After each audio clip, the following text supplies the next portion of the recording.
On day 1, I spawned as a Golden Hydra. Whoa, this is amazing! I looked around and noticed that I was in some sort of cave. I ventured out and immediately saw some scary dread knights. There he is! Catch him! No thanks! I scurried away, the men following after me. You come back here! They started shooting darts at me. Ah! One dart hit me and I lost some hearts. Wait, I only have 5 hearts? This is insane! I hurried and tried to get away, but the men were too fast. They surrounded me as I felt my eyes start to close. Perfect. Everything is coming together. And with that, I passed out. On day 2, I woke up in a cage. Oh, where am I? I looked around and noticed that there were more cages around me, but most of them were empty. I almost didn't notice the frog sitting in the cage nearby. He blended in with the floor really well. I was waiting for you to wake up. Come on, we gotta get out of here. But how? Even if we can get out of the cages, I don't know how to get out of the prison. I know a way out, but you need to be the one to unlock the door. I looked closer and examined the gate. I began to hit it with my heads, but that started to make me feel dizzy. The frog laughed at me. Oh, no, use your fire spit. Fire spit? I did what the frog said, and I spit at the lock. But it wasn't fire, it was golden little orbs. I left the cage and started firing away at the frog's cage until it opened too. Thanks. Don't mention it. I'm Zozo, by the way. I'm Freddy. Freddy and I made our way over to the exit and broke through the door, up the stairs. We were home free. On day 3, Freddy and I hurried as fast as we could away from the underground prison. While we were running, I spotted some pigs and chickens and hurried to gather their meat before they could scamper away. I gathered up their meat and shared some with Freddy. We both chowed down. Thanks, Zozo. And I gotta say, that prison break was amazing. I didn't know you could spit gold. Neither did I. In fact, I didn't know much about anything, except that some evil guys were after me. Freddy and I agreed to go our separate ways. I went further into the forest to explore. Maybe I would find some other hydras. Little Hydra. I turned and saw an old troll walking slowly up behind me. He looked hurt. Would you mind helping me? I was attacked and need to get back home before it gets dark. Of course. We slowly made our way to his home, a little cottage next to a river. Thank you, little Hydra. Please come inside so that you are safe. There are all kinds of monsters outside. The guy seemed nice enough, so I stayed with him for the night. On days 4 to 5, I woke up in the troll's house. He had cooked some stew for both of us. Thank you. What did you say your name was? I'm Horace, just a poor old troll trying to make his way in the world. Horace seemed better than yesterday, but still very tired. Is there anything I can do to help you? Actually, I'm more concerned for your safety. You are the Golden Hydra after all. The Golden Hydra? A prophecy was given many years ago by a great seer. She said that a Golden Hydra would be born, and it would be his destiny to either save or destroy the land. Is that me? I believe it is. What should I do? Build yourself a safe house, gather materials, strengthen yourself as much as you can. You need to be at your best. Horace gave me some stone tools and a full stack of oak planks. Use these to start. I hope to hear from you, little Hydra. Be careful who you trust. I left Horace's house to find a good place to start a base. I found a nearby lake on the plains with some nice level ground. I used my stone tools to gather additional material and started working on a modest Japanese-style Gold Hydra base. It may have only been one building for me so far, but there was plenty of room on the plains for this base to expand with more buildings and features. It was all coming together when I heard some men yelling. There's the Hydra! Get him! It was more of those evil dread knights. Not today, you goons. I spit my orbs at them, and they all turned to gold. Oh, wow, that is not what I expected. Just then, I felt power rush through me, and I grew into a larger Hydra. Now I have 11 hearts. Nice! I'll beat whoever controls those dread knights in no time. On days 6 to 8, I ventured from my base to gather more information. Also, I wanted to see if I could find more creatures that needed shelter from the mysterious villain and his men. I came across some tortoises who immediately tried to run away. Hey, I'm a friend! They looked at me warily. You aren't working with the sorcerer?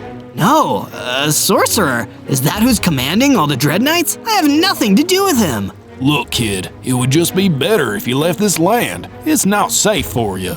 The tortoises slipped away, leaving me confused. I decided to go back to Horace's house to ask him about it. A great sorcerer has purged this land and intends to use your power for his purposes. He will stop at nothing to get you. That's awful. What should I do? There is a cave nearby that has some armor and tools that we could use. I was on my way there the other day when I was attacked. That's a good place to start. Sounds like a plan. On days 9 to 10, I hurried to the cave that Horace mentioned and went to explore. Sure enough, there was a chest hidden behind some rocks. Just as I was about to open it, a great hairy spider came rushing out. Ugh, gross! He attacked me, and I was too slow to spit my golden orbs. I took quite a bit of damage. Ouch! I hurried and slithered from the cave. This is too hard. I can't defeat him by myself. Hey, are you trying to get rid of that spider too?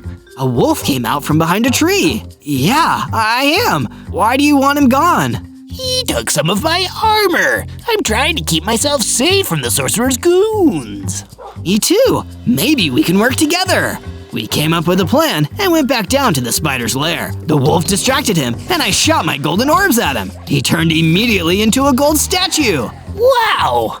We gathered the materials in the chest, and I gave the wolf the reptile armor. Be careful out there. Zozo. Zozo. I'm Lex. Thanks, Lex. Take care of yourself. On days 11 to 12, I returned to Horace. At first, he was happy, but when I told him that I'd given Lex the armor from the chest, he got really mad.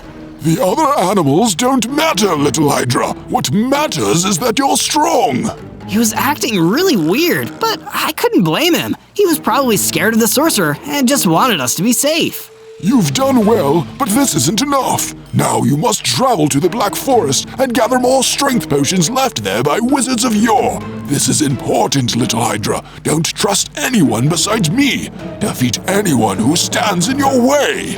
I left the house, wondering why Horace didn't want me to trust anyone else. He was probably just paranoid. As I made my way to the Black Forest, I saw some more of the sorcerer's goons traveling along the river. I tried to be quiet and slither away, but they spotted me. It's the Hydra! Grab him! I dodged some of their darts and shot my golden orbs at them. They tried to escape, but after a few shots, they were all statues. Nice! I soon reached the depths of the Black Forest, hoping to gather the potions Horace wanted. On days 13 to 15, I plucked up the courage to enter the sinister Black Forest. At first, there didn't seem to be anyone there, but I kept looking, wanting to find those potions. After just a few moments, I saw a family of hoglins gathered around a campfire, harmlessly warming themselves. Why does Horace want me to defeat these hoglins? They seem really nice.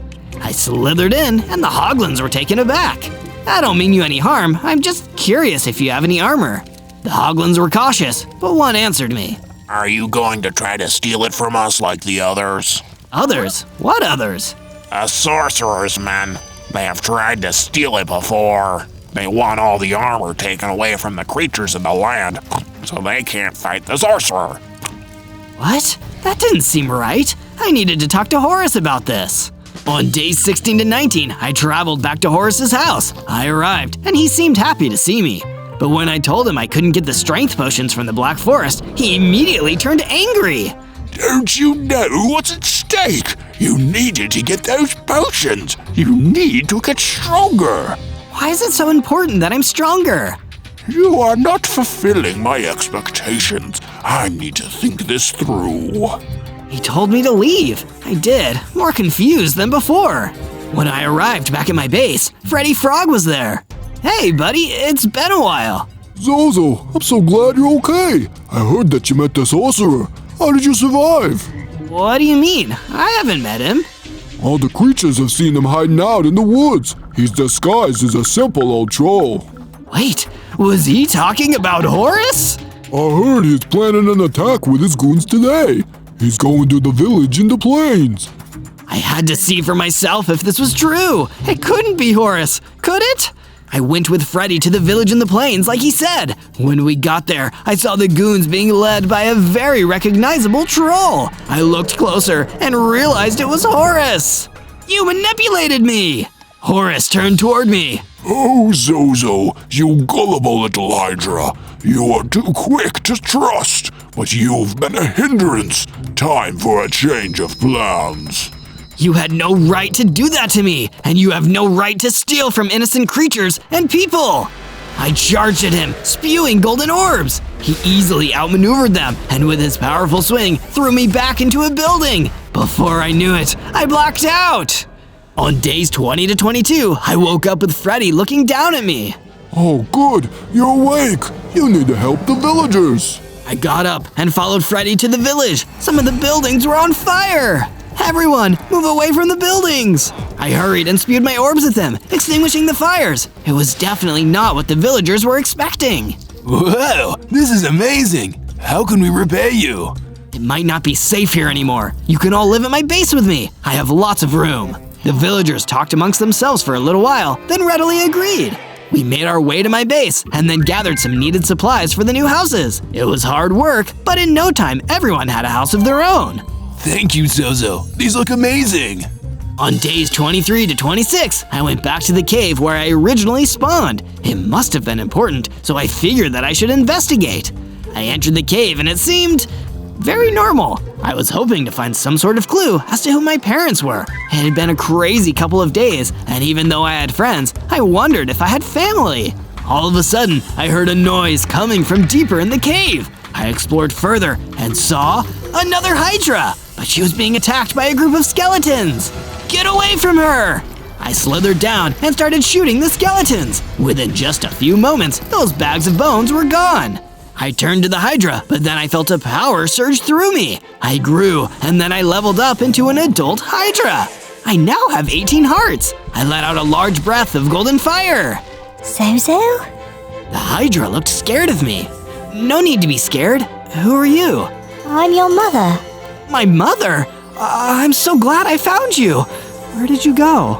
I laid an egg and went to find some food, but when I came back, you were gone. I was so worried about you.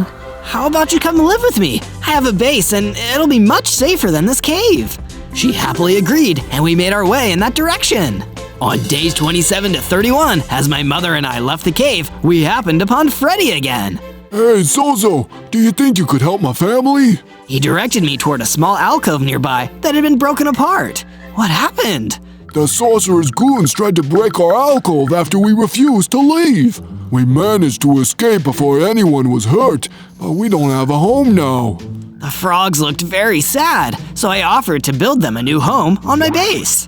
Really? That would be great. Thank you so much. With the frogs and my mother in tow, we continued on our way to my base. Once we arrived, we got straight to work, building a pond for the frogs and placing down a bed for my mother. I also noticed that the villagers had planted crops and gathered some animals. They even made a nice path connecting all the buildings. Thanks, guys. You've done some great work here. It was all starting to come together. I will get that Golden Hydra if it's the last thing I do. He is the key to all of my plans. What would you like me to do, Master? I want you to follow him. Make sure he is met with challenges. He needs to reach maximum strength by the full moon. It's vital that you do this. Yes, Master. On days 32 to 35, I wanted to return to the underground prison where Freddy and I were held. If Horus wanted to befriend me, why did he capture me in the first place? That's a good question. Maybe there are some answers at the prison. I asked Freddy if he wanted to come with me, and he readily agreed. We made our way down the tower where we had escaped, and noticed that there were iron golems standing around this time. That's new, and they don't look like they work for Horus. I wasn't expecting you to come back here. I flipped around to see one of the iron golems standing right behind me. Are you one of the guards? Not exactly. I bartered with some of Horus's goons that are corrupt. They agreed to give you to me as a bargaining chip. We weren't expecting you to escape so quickly, however. So you're not my enemy. You just want to sabotage him. Basically. So, Perhaps we can make an arrangement to stop him. what do you have in mind? I'll be in touch. I have some research to do. Just look out for a message from Puck the Honorable.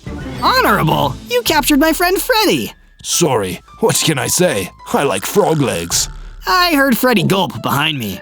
Don't worry, I won't eat your friend, but we'll be in touch, Zozo. And just like that, he left without even saying goodbye. Not very polite, but okay. On days 36 to 39, I went venturing into a nearby cave to find some iron ore that could help buff out my equipment. After I found enough, I built a furnace, smelted some iron ingots, and finally made myself an iron sword, iron pickaxe, and some armor.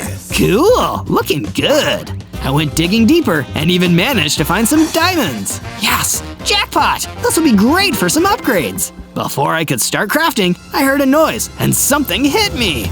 I turned and saw a skeleton moving around, trying to shoot me again. I spewed my golden fire breath at him. Nice. The skeleton froze, but not before dropping his bow. I picked it up and realized it was enchanted. Infinite arrows. Sweet. I returned to my base with the supplies and the bow, hoping to upgrade some of my items and the houses. One of the villagers approached me. Zozo, do you think you could help me with something? Sure, what is it? Bradley, and it's about our home. I thought I had gathered everything when we came here, but I left something important there. Would you come with me? I don't feel safe going by myself. Of course, let's go! On days 40 to 43, Bradley and I ventured back to the village on the plains. We hurried to the house to grab his item. What is it you needed so badly? He rummaged around his room under his bed and then whooped in victory. Got it! Is that a paintbrush? Yeah, it's my lucky paintbrush. Are you serious? It's important to me.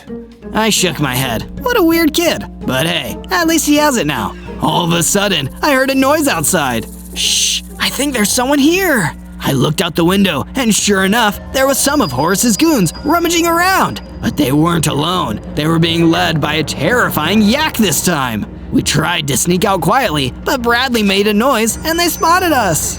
Smooth move, Bradley! The goons charged at us, and I started to spew golden fire.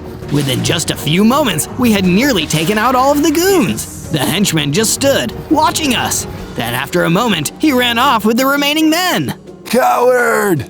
We looked around and noticed the goons had dropped a few healing potions before I had frozen them into gold. Nice! Now we have a little bit bigger of a potion stash, just in case. Sheesh, that was awesome! Was the paintbrush worth it, Bradley? Absolutely. On days 44 to 49, Bradley and I traveled back to the base. Once we arrived, I found a note on my door. Puck the Honorable sent me a message to meet outside my base near the river. It didn't take me long to find him. I've been doing some research about Horace and his plans. I think that if you are able to create a certain item, you can overpower Horace. Great! What is it? An amethyst sword. It's the one thing that will harm Horace, even if he reaches the full extent of his magical powers, and it may just save your life. What do I need to do? You'll need to gather 2 amethyst crystals and a stick. That's all you'll need to make it, though I can't promise those crystals won't be guarded by an incredibly dangerous mobs. Great. Sounds like a walk in the park. What? You expected saving the world to be easy? No, I just wish I hadn't been duped by Horace in the first place. Don't beat yourself up, kid. You'll get the hang of it. Puck handed me a paper with some instructions on it. This should help you. And just like that, he left. Again. I need to tell him it's polite to say your goodbyes. On days 50 to 53, I followed the instructions Puck gave me to find the crystals. It said to go to a cave and consult with the ancient being. I realized that it had led me back to the cave where I had fought the giant spider. As I entered, I noticed that the spider was still there, frozen in gold. He must be the ancient being. I wonder if there's a way I can reverse it. I went up to the spider and tried to shoot an orb at him. Nothing. A fire breath, and also nothing. Then I tried to punch him. Suddenly, he turned back into his normal self. He looked down at me angrily. How dare you freeze me? I'm sorry. I was manipulated by the sorcerer to steal your items. But you did steal some of them from the wolf. He softened a little. I did. I was desperate and needed extra protection. Clearly it did not work. What do you want? I was told that you have information about amethyst crystals. Yes, I was once a guardian of a great multitude of crystals, but I was forced to leave when the cavern was ambushed by an evil warden. It has been a great many years since then. Can you show me where it is? I cannot. When I desired to go back, it was no longer there. Some sort of shifting due to magic. I thanked the spider and left the cave. It was just another dead end. On my way back to the base, I noticed more of Horace's goons fighting a wolf. Hey, that's Lex. Maybe he'll want to help me. I approached as he finished the goons off. Hey, remember me? Zozo, you're alive! Yeah, I am, and I'm trying to defeat the sorcerer. I could really use your skills. Would you want to help me? I don't think I can, Zozo. I'm good at fighting his goons, but he's too powerful. I think you'd be better off on your own. Before I could even argue, he ran off into the distance. Well, that was underwhelming. Maybe he'll change his mind. On days 54 to 57, I went exploring a little more. I found myself close to where I had found Horace that first time. I wondered if he was still at his house. I decided to investigate. When I got closer, I heard voices. The master needs some items taken to him. Make sure they get there safely. It was the henchman I had seen earlier, the yak! He had a few goons, and he was dragging some chests of things. It seemed like a good opportunity to attack. Hey, coward! The henchman turned toward me. You just can't get enough, can you? He sent the goons forward to attack. I maneuvered around them easily, and within a few moments, most of them were gold statues. The henchman got mad. Before I knew it, he attacked me. Ouch! How is he so fast? I felt my heart's dwindling. He slashed at me again, faster than any other human I had encountered. I tried to breathe my golden fire at him, but it was in vain. I need to get out of here. I hurried and slithered away, retreating into the bushes. Look who's the coward now. The henchman ran off. I didn't dare follow him. I was too weak and needed to go back home. If I can't defeat just one henchman, how am I supposed to defeat a sorcerer? He managed to take out a few of your men, Master, but he could not withstand my blows. He is not even close to being ready. Yes, he is weak, but he will get stronger. Just keep attacking. Send out as many men as possible. They're disposable. Will do, Master. On days 58 to 62, I made it back to my base. I was met with a much-needed surprise. Zozo, we made you something, sweetie. My mom led me to the edge of the base. Whoa, is this a statue of me? It was a Hydra, but it wasn't completely gold. It was more of an orange color. Actually, it's a statue of your father. My father? I wanted to tell you earlier, but I didn't know if you were ready. He died right before you were born. He was trying to protect us. He couldn't wait to meet you, Zozo. I looked up at the statue. It's amazing. It's not done yet. We still need some more quartz for the teeth. Would you like to help us? Of course. I headed to the desert where I had previously seen some ruins made out of quartz and collected those materials for the statue. After giving the quartz to Mom, she quickly added the teeth to the statue, and now it truly looked magnificent. On days 63 to 66, I woke up to someone calling my name. I went outside. It was Lex. Hey, Lex, what's up? I went back to that cave with the spider, and to my surprise, he wasn't a gold statue anymore. Oh yeah, I should have warned you. No harm done. He actually told me that you were looking for a cavern with amethyst crystals in it. I think I might actually know where that is. Really? Show me. Lex led the way to a small desert. We finally arrived at what looked like a rock formation with a door. Great, let's just push open the door and head inside. We tried to push, pull, and roll, but the stone didn't budge. I even tried my golden fire on it. No luck. Maybe there's a special combination or code word? Maybe, but I have no idea what it might be. It was disappointing, but now I knew where it was. At least I could come back to it later. Let's head back. How about you stay with us? You don't have to be alone, Lex. He sighed. I know, I was wrong and scared, but I know you're our best chance at stopping the sorcerer. Thanks for not giving up on me. Of course, that's what friends do. Lex smiled and we headed home. On days 67 to 70, Bradley approached me again. Hey, Zozo, do you think you could help me with something else? Is it another paintbrush, Bradley? No, actually. I wanted to practice shooting with the bow I have. Do you think you could help me with some target practice? Of course. Where did you have in mind? There's actually an archery area near my old house. Maybe we can even bring some of the stuff back to the base. That sounds like a great idea. We headed back toward Bradley's old home. When we got there, we noticed some movement outside the houses. Hey, those are the tortoises I met earlier. They told me to take a hike. Maybe we should go. Then I noticed the tortoises were fighting each other over some food. I approached carefully. Hey, friends, remember me? Ugh, you again. We don't need your help, Hydra. You're just making things worse for us. The sorcerer and his goons have driven us out of our homes, and now we hardly have food. The leader came toward me and snapped his teeth. I don't want to hurt you. He snapped at me again, and I had no choice but to spew golden fire at him. After he turned into a statue, I punched him. He quickly came back to life, looking surprised. Why did you do that? Like I said, I'm not here to hurt you. In fact, we would love for you to stay at our base. It's safe and there's plenty of food. There's no need to fight each other. Thank you, Hydra. We are in your debt.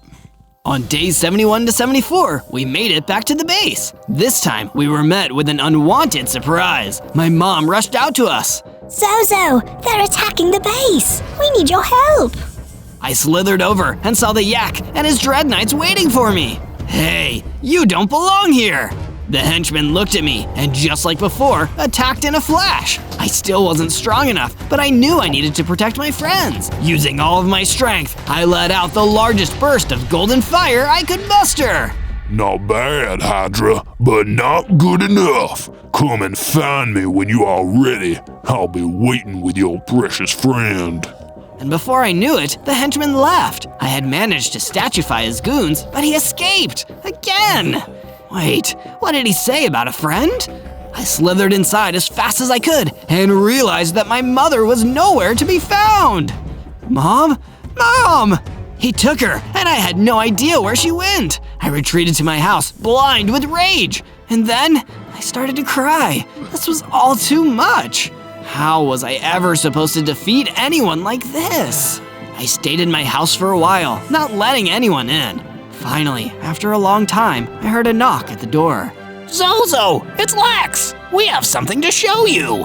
I reluctantly left the house, not wanting anyone to see me like this. But they needed someone, and I needed to be strong for them. Lex showed me that they had fixed up the crops, bred the animals, and improved the security by building some walls. Great! Thanks, Lex. That's not all. He turned me toward the statue of my dad, and I realized there was a smaller version next to it. It was of my mom. You'll get her back, Zozo. We believe in you. I didn't know what to say. I just nodded. And you are sure he is getting stronger? Yes, Master. He is almost to his full form. Excellent! Then the plan is working. The mother will eventually bring him to us. Good work. Thank you, Master. On days 75 to 78, Puck the Honorable left me another note. I met him at our customary spot next to the river. Hello again, Zozo. What do you want, Puck? Someone's in a hurry. I have important information and a gift for you. I hear you are having some trouble with Horace's henchman. I have some important information. His whereabouts. He actually lives very close to Horace. It's a bit hush-hush, but I have my ways. He handed me a map, and I went to grab it.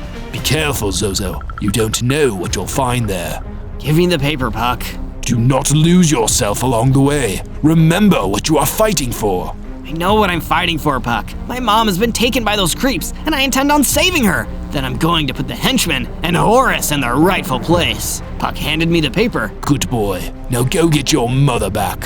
On days 79 to 84, I raced to the henchman's house. If there was a chance he had my mom, I was going to find her and defeat him once and for all.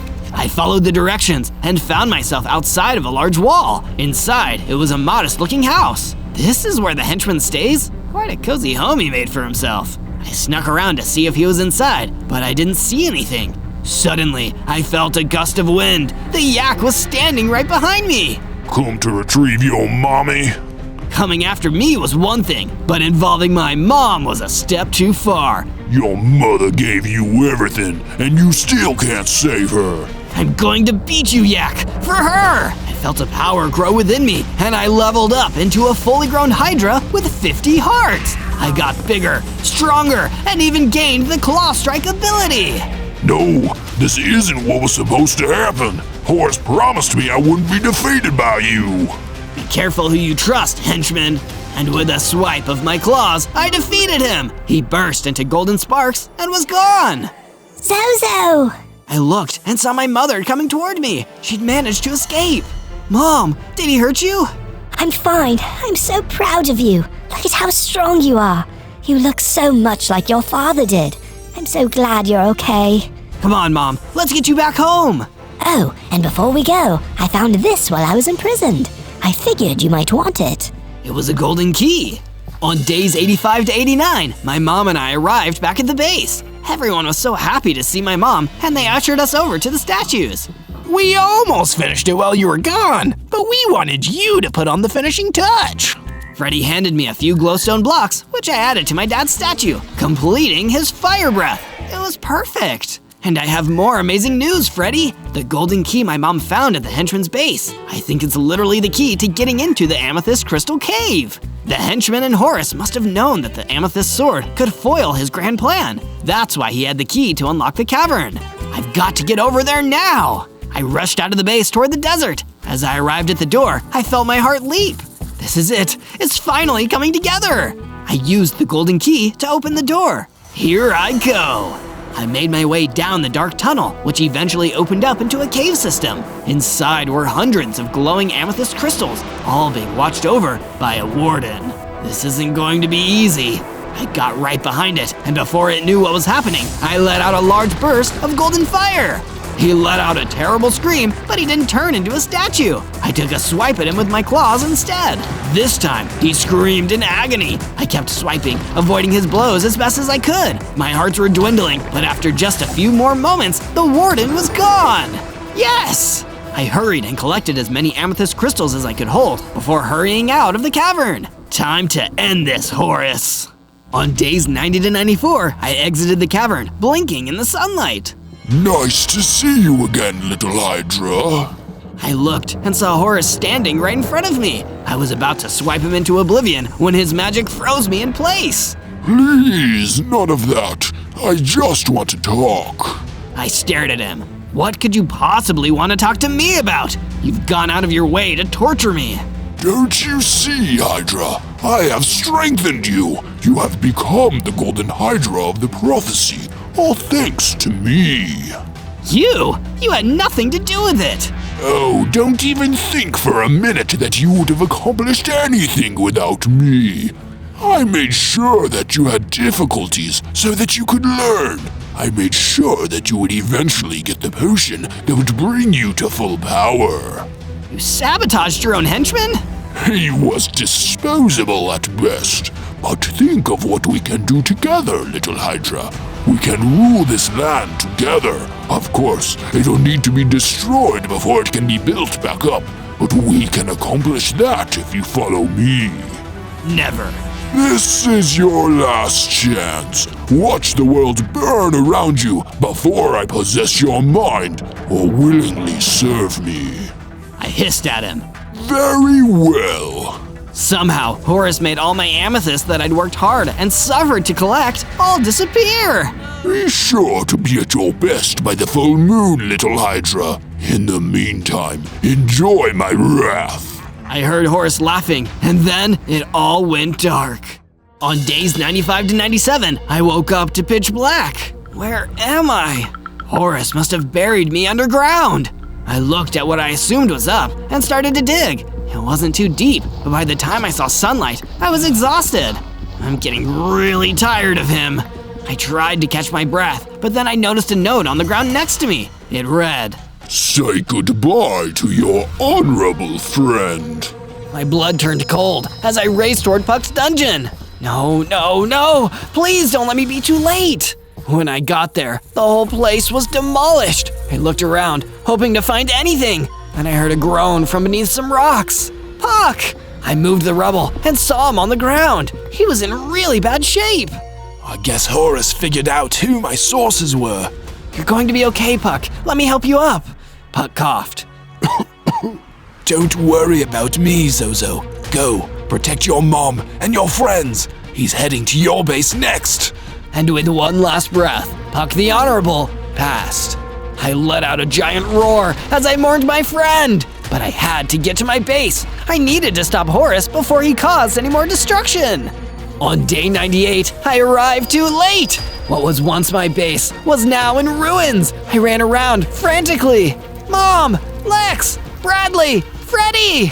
I didn't hear anyone answer. I slumped down and was about to give up when I heard a small voice. Zozo? I looked up and saw my mom limping towards me. Freddy limped alongside her. Mom! Freddy! Where is everyone else? A lot of them didn't make it out, Zozo. Bradley and Lex managed to run and hide with me, but nobody else was fast enough. We're lucky to be alive. I let out another loud roar in agony. Puck was gone. All the villagers and tortoises were gone. I had tried so hard to protect everyone, and I had failed. I felt my whole body slump. Hey, everything is going to be fine. Do you know why? Why? You are the Golden Hydra, and you are going to put a stop to Horus and his destruction. Mom slipped me something. It was a key. Horus dropped this before he left. It must be to his base. I looked at the key in shock. You are going to get back your amethyst crystals, finish the amethyst sword, and you will put a stop to all of this. Promise? Promise. On day 99, I headed to Horus's base. It had massive black walls, and inside there was a huge tower raising high into the sky. I carefully entered the front wall gate. To my surprise, the courtyard was completely empty. I explored a bit and located a back door, probably for the goons, and I used the key to get inside. Freddy, you're the best. I snuck up the passageway and went to open the door to the main chamber. A Dread Knight spotted me immediately. It's the Golden Hydra. I quickly took him out. So much for being stealthy. I was a Hydra after all, a golden one at that. It was hard to keep a low profile. I opened the chamber, and to my surprise, only Horus stood inside, smiling at me. Did you really think it would be that easy, Hydra? But at last, you're a day early. What exactly was your plan here? Give me back the amethyst crystals, and nobody has to get hurt, Horus. No. I was prepared this time. I smacked him back with my claws and grabbed for the crystals. Before he knew it, I was down the passageway. Stop that, Hydra! I made it back to my base and hurriedly crafted the amethyst sword out of the 2 amethyst crystals and a stick. It was time to defeat Horus once and for all. On day 100, I made my way back to Horus's base. Perfect, a dramatic ending, just like I wanted. Horus was waiting for me outside. Are you ready for your reign of terror to finally end, Horus? You're exactly where I want you, Zozo. When this battle is over, I'll take control of your body and use you as just another tool to take over this world. Not if me and the amethyst sword have anything to say about it. This time, I wasn't playing around. He fired a magical energy blast at me, but I was so strong now, I tanked it and ran right in. Oh, no, I may have made an error here. But the time for talk was over. I ran in and hit him with the amethyst sword again and again, weakening him a little more each time. He unleashed his guards on me, but they were taken care of quickly. Many sword swings later, when Horus was on the edge of defeat, I stopped attacking and stepped back for a moment. You can't win! I am an all-powerful sorcerer! Silence is golden, Horus! With one blast of my golden spit, Horus was turned into a harmless golden statue forevermore. At long last, the creatures of the overworld can breathe easy again. On day 1, I spawned in as Black Panther. I only have 4 hearts. That doesn't seem like a lot for a superhero, but I can move quickly thanks to my cat-like reflexes. And it looks like I have vibranium claws too. Neat! Hey look, there's a waterfall right behind me. And there's some kind of skeleton with a giant battle axe? What is he doing here? Uh-oh, are we about to fight? Bring it on! The skeleton ran at me and swung his weapon, but with my cat-like reflexes, I dodged him easily. I ran up behind him and hit him with my claws. These claws were really powerful. Whoa, he fell right over the waterfall. I won! Too bad I can't get any loot from that skeleton because he fell down so far. I really wanted that cool battle axe. I decided to go to the bottom of the waterfall and look to see if I could find it. When I got there, I saw that the skeleton was still standing. He ran at me again, but this time I faced him head on. He was no match. And look at that, he dropped the battle axe. It's not vibranium, but it's still pretty cool. I wonder where that skeleton got it. I decided to take shelter in a cave under the waterfall and relax for the rest of the day. On day 2, I was woken up by the sounds of an angry gorilla. It had come out from the back of the cave and was trying to attack me. I looked at it a little closer and realized that it wasn't an ordinary ordinary gorilla. It was a zombie ape. Ah, get away from me, zombie. Don't make me use my new weapon. I ran away from the zombie ape and out into the sunlight where it didn't want to follow me. I guess that it was one of those mobs that take damage in the daytime. It was an undead just like the skeleton I fought yesterday. Maybe they were common in this area. I decided to leave the waterfall behind and follow the river towards the grasslands. Whoa, there are so many animals here. I could see a rhino and a giraffe, and it looked like they weren't zombies. Thank goodness. I guess I'll let them eat grass in peace, especially because I was starting to get hungry too. I saw some berry bushes, so I started punching them to gather food. Once I got enough, I refilled my canteen in the river. Surviving would be a lot easier now, and if I got into a fight, I already had some pretty good weapons. Still, I thought it might be good to build a shelter in case the zombies came out at night. I used the battle axe I got from the skeleton to chop down trees. I soon had enough wood to make a small hut and bed. It was almost nighttime, so I went inside and went to sleep. When I woke up on day 3, I noticed that there was a tree outside that wasn't there yesterday. It was really big and looked ancient and magical. There was a glowing panther spirit sitting in the branches. I made my way over to the magic tree, and the panther spirit started talking to me. Zozo, this land needs your protection. Oh, it looked like I was going to get a superhero quest. I stood there and I listened closely. We are under attack by an undead warlord to the west of the grasslands. He is turning everything into zombies and skeletons. You must stop him. An undead warlord? That sounded scary, and he was probably really strong. I'd need a lot more than 4 hearts to take him on, but I couldn't just ignore a quest from the panther spirit. The people and animals needed my help too, and maybe there was a way to turn the animals that had already become zombies back to normal. Journey westward, and you will find his evil lair. I spent the rest of the day gathering supplies for my journey and practicing with my weapons on any mobs I could find. On days 4 to 5, I traveled from my hut in the grasslands all the way to the heart of the desert. According to the panther spirit, I was heading in the right direction to reach the overlord's lair. Before long, I saw a zombie boar wandering around in the sand. Oh no, looks like the overlord has already turned the animals in the desert into zombies. The zombie boar charged me, and I lost a bit of health. I had to protect myself, so I drew my battle axe and took a couple swings. I'm sorry, Mr. Boar. The fight was over in no time. I spotted an oasis nearby. I had been traveling for a long time, and night would be here soon. I didn't want to be caught outside if more zombies showed up, so I gathered some wood from the palm trees and set up camp. I had just finished my little oasis hut when a genie appeared out of thin air. I thought I was going to get 3 wishes at first, but then he spoke, and I knew he wasn't the nice kind of genie. Who dares come to my oasis without an invitation? I said I was sorry and that I just needed somewhere to spend the night, but the genie created a sandstorm, and suddenly the oasis was gone. He may not have granted me any wishes, but he had left an item behind in the sand. I went to pick it up, and it turned out to be a brand new pair of Roadrunner boots. Awesome, now my movement over the sand will be twice as fast. On days 6 to 8, I was still in the desert when I saw a gigantic archway made of bones. There was a skeleton warrior underneath it, and he was carrying an obsidian shield and spear. It didn't look like he was going to let me pass without a fight. I put my battle axe away and got my vibranium claws ready. You cannot go any further. I am the Skull Guardian, and you can't beat me.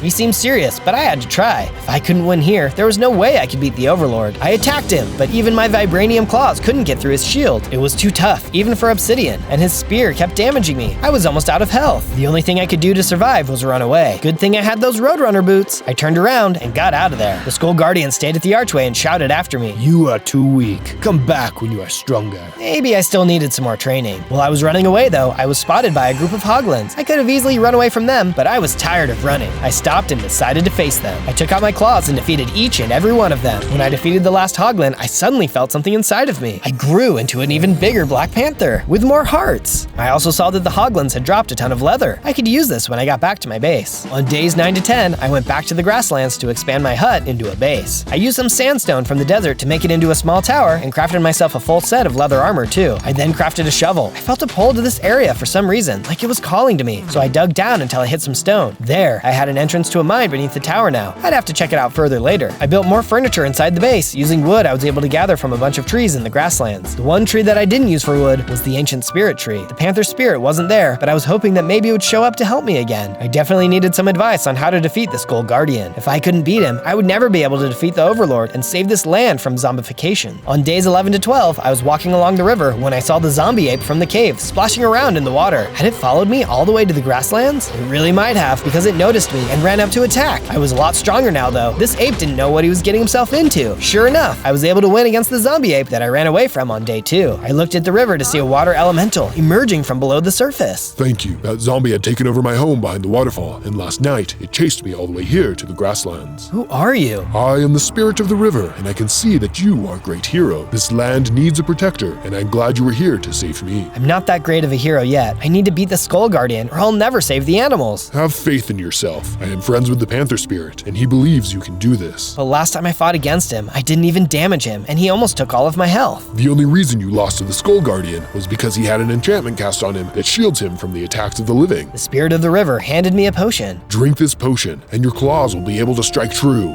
That should make it a fair fight. I said thank you to the spirit. If so many beings were counting on me, I couldn't give up. On days 13 to 15, I decided to check out my mine again, but first, I needed to grab my pickaxe. I still felt something drawing me to dig deeper, so I started digging down. Whoa, what's that? It was a strange material. Vibranium! Turns out, there was a lot of it just below the surface. This land must be rich in it or something. Either that, or I just discovered the only vibranium mine around. I gathered a bunch of it and went to my base to see what I could craft. It turned out, I could make a full set of vibranium armor and tools. Super! I have some serious armor now. My base is also looking way cooler. It's tricked out with vibranium walls and minecart rails. I kept the ancient tree protected in its own little courtyard and made sure to give it plenty of water. I also remembered to plant trees around the grasslands so that I get more wood in the future. On day 16 to 19, I was making my way back through the desert when I ran into a group of husks, and it looked like they wanted to meet the Black Panther up close and personal. The husks attacked me, but I fought back, clawing away at them. Take that, you dried out no-good zombie, and here's one for you, you wannabe mummy. Before I knew it, I had beaten the whole group, but then I heard something and turned around. There was one more husk, and this one was way bigger than the others. That's a huge husk. I wasn't scared though, and I rushed right in to face him. The huge husk hit a lot harder than his little brothers, but his skin was just as soft as theirs, and before long, he was down for the count too. You know, I was glad those husks attacked me though. It was good practice for my claws, since I knew I'd be facing the Skull Guardian soon. On days 20 to 22, I reached the archway where the Skull Guardian was waiting and challenged him to a fight. So, you think you can beat me this time? Sure I can. Watch this! I drank the potion that the water elemental gave me, and now my attacks could actually damage him. I still had to keep my guard up and dodge a spear attack, but even his shield couldn't stop my vibranium claws this time. After several hits, he finally went down and dropped a skeleton key. A skeleton key? Was this thing made from the skull of the guy I had just defeated? Gross. This would probably come in handy later though, so I made sure to take it with me. My journey continued on, and soon I made it out of the desert to a wasteland. I'd have time to explore it soon, but for now, I decided to get back to my base, but not in the way you might be thinking.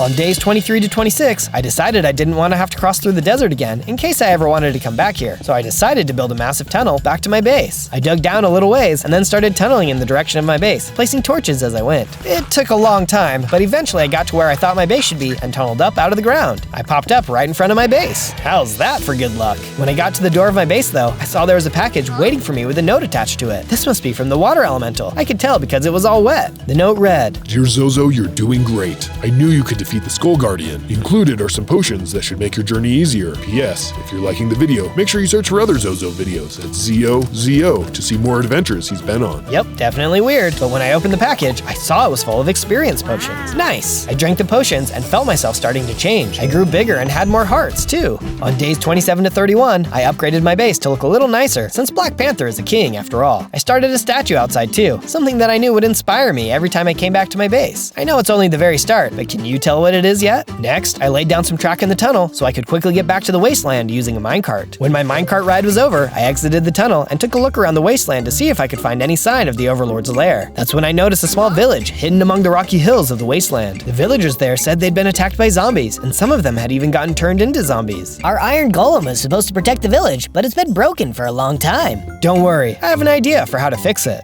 You're the best. On days 32 to 35, I gathered more vibranium from the mines at my base so I could use it to upgrade the village's iron golem. It would be 4 times as strong as an iron golem would be, so the villagers would have nothing to worry about from invading monsters. I was really starting to get creative at using vibranium in my creations, and I soon realized that the material had another special ability I could use to improve my base's defenses. Vibranium could generate force fields, and with a little bit of tinkering, I was able to make a force field dome around the whole base. Let's see those zombie animals try to get inside now. On days 36 to 39, I returned to the wasteland village and used the vibranium to upgrade their iron golem. Now they had their very own vibranium golem. Hooray! You saved our village! It sure does feel good to be the good guy. Now I could ask them to help me in my quest. I'm looking for the evil overlord who has been making zombies. Do you know where I can find him? No one here knows. You should go speak to the shaman of the mountains. Thanks. On days 40 to 43, I trekked up the snowy mountains and found the lair of the shaman. It was guarded by a friendly snow golem. They didn't bother me, probably because they knew what a hero I was. Inside of a long wooden house was the shaman. They had so many magical potions on their shelves, including ones I had never never seen. So, you must be the one I've been hearing about. I've got an idea for something that might be able to help you in your quest. I'm all ears. I'm working on a potion that can turn zombies back into normal animals and people, but I need magic flowers from the jungle in order to complete the recipe. You can count on me, shaman. On days 44 to 49, I headed deep into the jungle in search of the flowers the shaman needed. Eventually, I saw it, the hill shaped like a skull where the flowers were supposed to be. I fought my way up the hill. Eventually, I got to the top. Phew, that was a tough climb even without a bunch of mutants. No wonder the shaman needed someone to get these for him. And then I saw them. At the very top of the hill, inside the skull, were the flowers. I ran up to the flowers and tried to pick them up, but they were stuck. I couldn't pick them. That's when I realized they weren't stuck to the ground. They were actually part of a giant plant monster. The giant plant monster rose out of the ground, the flower still on top of his head. I don't suppose you'd let me have some of your flowers. But the plant monster didn't want to talk. It wanted to fight. It was a tough enemy. I had to avoid its poisonous plant breath attack and be careful not to get punched by it. It hit super hard, but eventually I took it down and it left one of its flowers as loot. Awesome. Now I can leave this crazy place. On days 50 to 53, I returned to the shaman. I invited them to come stay at my base while they finished the potion. When we got there, I built an area for the shaman to stay and work, complete with a nice big cauldron for magical potions. Just a bit more fine-tuning, and my anti-zombie potion will be complete. Thanks again for getting those flowers. You're welcome. You could have mentioned the giant poisonous plant monster, but really, I'm just glad to have helped. Oh, yeah, sorry about that. Here, take this as an apology. The shaman tossed something at me. When I picked it up, I realized it gave me a new recipe. It was an upgrade ability for my suit that allowed me to build in some of the vibranium force field tech. Now when the enemies tried to hit me, I could blast them away. Now that's what I call a powerful ability. On days 54 to 57, the shaman and I went into the grasslands and tested the potion on some of the zombie animals. Wow, it actually works! We started turning animals back, one by one, until we got almost all the animals in the grasslands. We've got plenty of more where that came from back at the base. I didn't know what I'd do without the shaman. Watch out! Suddenly, the shaman pushed me aside. I was about to ask why when a giant beam of pure evil power shot down from above, and in seconds, the shaman was gone. Oh no, that must have been the Overlord. He must have been aiming for me. I started to run, zigging and zagging as beams shot down from above. I kept running until I saw a cave and jumped in, just before a beam could hit me. On days 58 to 62, I waited in the cave until I didn't hear any more powerful beams outside. But what I did hear was something deeper in the cave. I turned around to see a spider leaping at me. Time to try out my new force field ability. I blasted him. Looks like it works just fine. I practiced with my new force field ability some more, and when I was sure I had the hang of it, I finally defeated the spider. With the spider defeated, I remembered the shaman and how quickly the Overlord's attack had appeared. How was I ever going to defeat him? It didn't matter. I had to figure out a way, since that's what superheroes do. I knew there was still a lot of anti-zombie potion left, so at least the shaman's sacrifice was not in vain. Soon, this land would be safe from zombies. I would make sure of it. On days 63 to 66, I snuck out of the cave and went back to my base, where I gathered up all the anti-zombie potions the shaman had made. Before I left, I wanted to do some work on my statue. I needed something to cheer me up after all that had happened, and I knew a great statue like this would encourage me every time I saw it. So what about now? Can you tell what I'm making yet? I took anti-zombie potions back to the wasteland, and every time I encountered a group of zombies, I used the potions on them to turn them back into villagers. Then I sent them to go live at the village, protected by the vibranium golem. The villagers were happy to see so many people get changed back and sent me a letter to say thank you. Keep it up. We've got more villagers now than ever before. Our little village keeps growing, just like your number of subscribers. And we hope everyone watching joins your village of subscribers too. Oh, thanks guys. On days 67 to 70, while exploring the wasteland and saving more villagers from their zombified fate, I finally saw something far off in the distance. It was the evil lair that the Panther Spirit and the River Spirit had told me about. I was sure that the Overlord was in there. I could feel it, but it wasn't going to be easy getting to it since I could see that between me and the base was an enormous chasm. It looks like it went all the way around the base with no clear way to get across. I didn't have much time to think about it though, because suddenly I was attacked by a group of zombie apes. You guys again? Haven't you had enough of being zombies? I went to throw an anti-zombie potion at them when I realized I was all out. Oh no! I didn't want to fight them, but I was surrounded. It didn't look like I'd have much of a choice. With no way to turn them back to normal apes, I had to deal with them the old-fashioned way, with my claws. There were a lot of undead apes, but I was able to put all my skills and abilities to use, dodging their attacks and rushing in to land my own. Finally, the last of them had been taken care of. Phew, sorry about that guys. I promise to make sure I have a full stack of anti-zombie potions next time. I could still see the Overlord's base far off in the distance. It was far enough away that it would probably take me a while to reach it, and then I'd have to deal with that huge chasm. I had a plan for that though, but first, I'd need to return to my base. On day 71 to 74, I built my coolest vibranium invention yet, an aircraft with vibranium-powered levitation devices built into the wings. The only thing scarier than a Black Panther is a flying Black Panther. With my new aircraft, I'd be able to fly right over that giant chasm and drop in right on top of the Overlord. Before taking it out to the wasteland though, I decided I should practice around my own base. Alright, here we go. The first test flight of the Wakanda 1 aircraft. It worked! The aircraft lifted into the sky. The Overlord would never know what hit him. I practiced flying around, doing circles around my base, gradually getting further and further away as I got more comfortable. Whoa! I was still getting used to the controls though, and almost crashed into a river. Luckily, I was able to pull up at the last moment, and before long, I had the controls down and the aircraft was soaring like a bird. On days 75 to 78, I flew the vibranium aircraft to the Overlord's lair, passing right over the giant chasm. Wow, from up here, it looks like it doesn't even have a bottom. Good thing I didn't try to cross it on foot. Before I left my base, I had made sure to fill the cargo hold with plenty of anti-zombie potions. Time to save this land from tyranny. From high in the air, I could see a group of zombie apes in the lair's courtyard. I decided to drop a bunch of potions down at them from the airship, turning them back into normal gorillas. I kept raining down potions wherever I saw undead, and soon everything was back to normal. There was only one thing left to do. I landed the aircraft on the roof, which I thought should give me direct access to the Overlord's throne room. I stepped inside the throne room and saw that I was right. There was the Overlord waiting for me. You dare interfere with my plans? I will make you a zombie next, and then everyone and everything you know will become my zombies. He swung his weapon at me, but my suit's armor was strong enough to keep the damage low. I blasted him back with my force field and then used my vibranium claws to land a couple good hits. You cannot defeat me. I am the Overlord. Watch me. I swung my hardest and knocked him down with my claws. Strangely though, he just started laughing. He started to glow and rise into the air. You fool. All you've accomplished is releasing me from my zombie body, and soon I will be the mightiest being in the world. Uh-oh, I may have really messed up here. The Overlord, now a super powerful evil spirit, vanished. It looks like I had just released an even greater bad guy. On days 79 to 84, I used my aircraft to return to the River Spirit. I wanted to see if I could get any answers on how to defeat the Overlord's new spirit form. Well, the good news is he can't go back into his body now that he's a spirit. What's the bad news? The bad news is only full spirits can fight other spirits, and I'm not strong enough alone. Perhaps I could. No, it's impossible. What? What's your idea? Well, there is one thing that might work. I'm able to impart some of my river powers on others, but it's far too dangerous. You're not nearly strong enough to survive it. But if I was able to handle you giving me some of your river powers, could that turn the tide? Maybe, but you'll need to become much stronger both in body and mind if you want to withstand my powers. I had to stop the Overlord, and this seemed like the only way, so there was only one thing for me to do: get stronger. It was time to start training. On days 85 to 89, I returned to my base and built some new areas where I could start training my body and mind. For physical strength, I built a dojo near the Panther Spirit's tree, complete with dummies that I could practice my attacks on. I had an even better idea for how to make my mind stronger, but to make it a reality first, I had to finish my statue. I completed my statue and stood back to look at it. I thought it looked great and felt mentally stronger just from gazing at the powerful panther emerging from the mountain. But it still needed one more thing. I decided to build a meditation spot right under its mouth, somewhere that I could focus and strengthen my mind. After training both in body and mind, I returned to the River Spirit, but he quickly sent me away, telling me I wasn't nearly strong enough yet. I returned to my base again to train, and this time the Panther Spirit himself appeared in my dojo. He told me that he trained with me so I could get better at fighting even quicker. I had an idea for how to improve my meditation training too. I went back to the statue and made it so that the water would pour out of its mouth, creating a waterfall. I then built an area right where the water hit the ground where I could sit in the rushing water and meditate, learning how to focus even with powerful forces raging all around me. As I sat in the rushing water, thinking about my fighting training, I suddenly felt myself start to change. I grew in size and gained more hearts. Surely now I must be strong enough to handle the River Spirit's power. I returned to the river and met with the spirit again. This time, there was no doubt.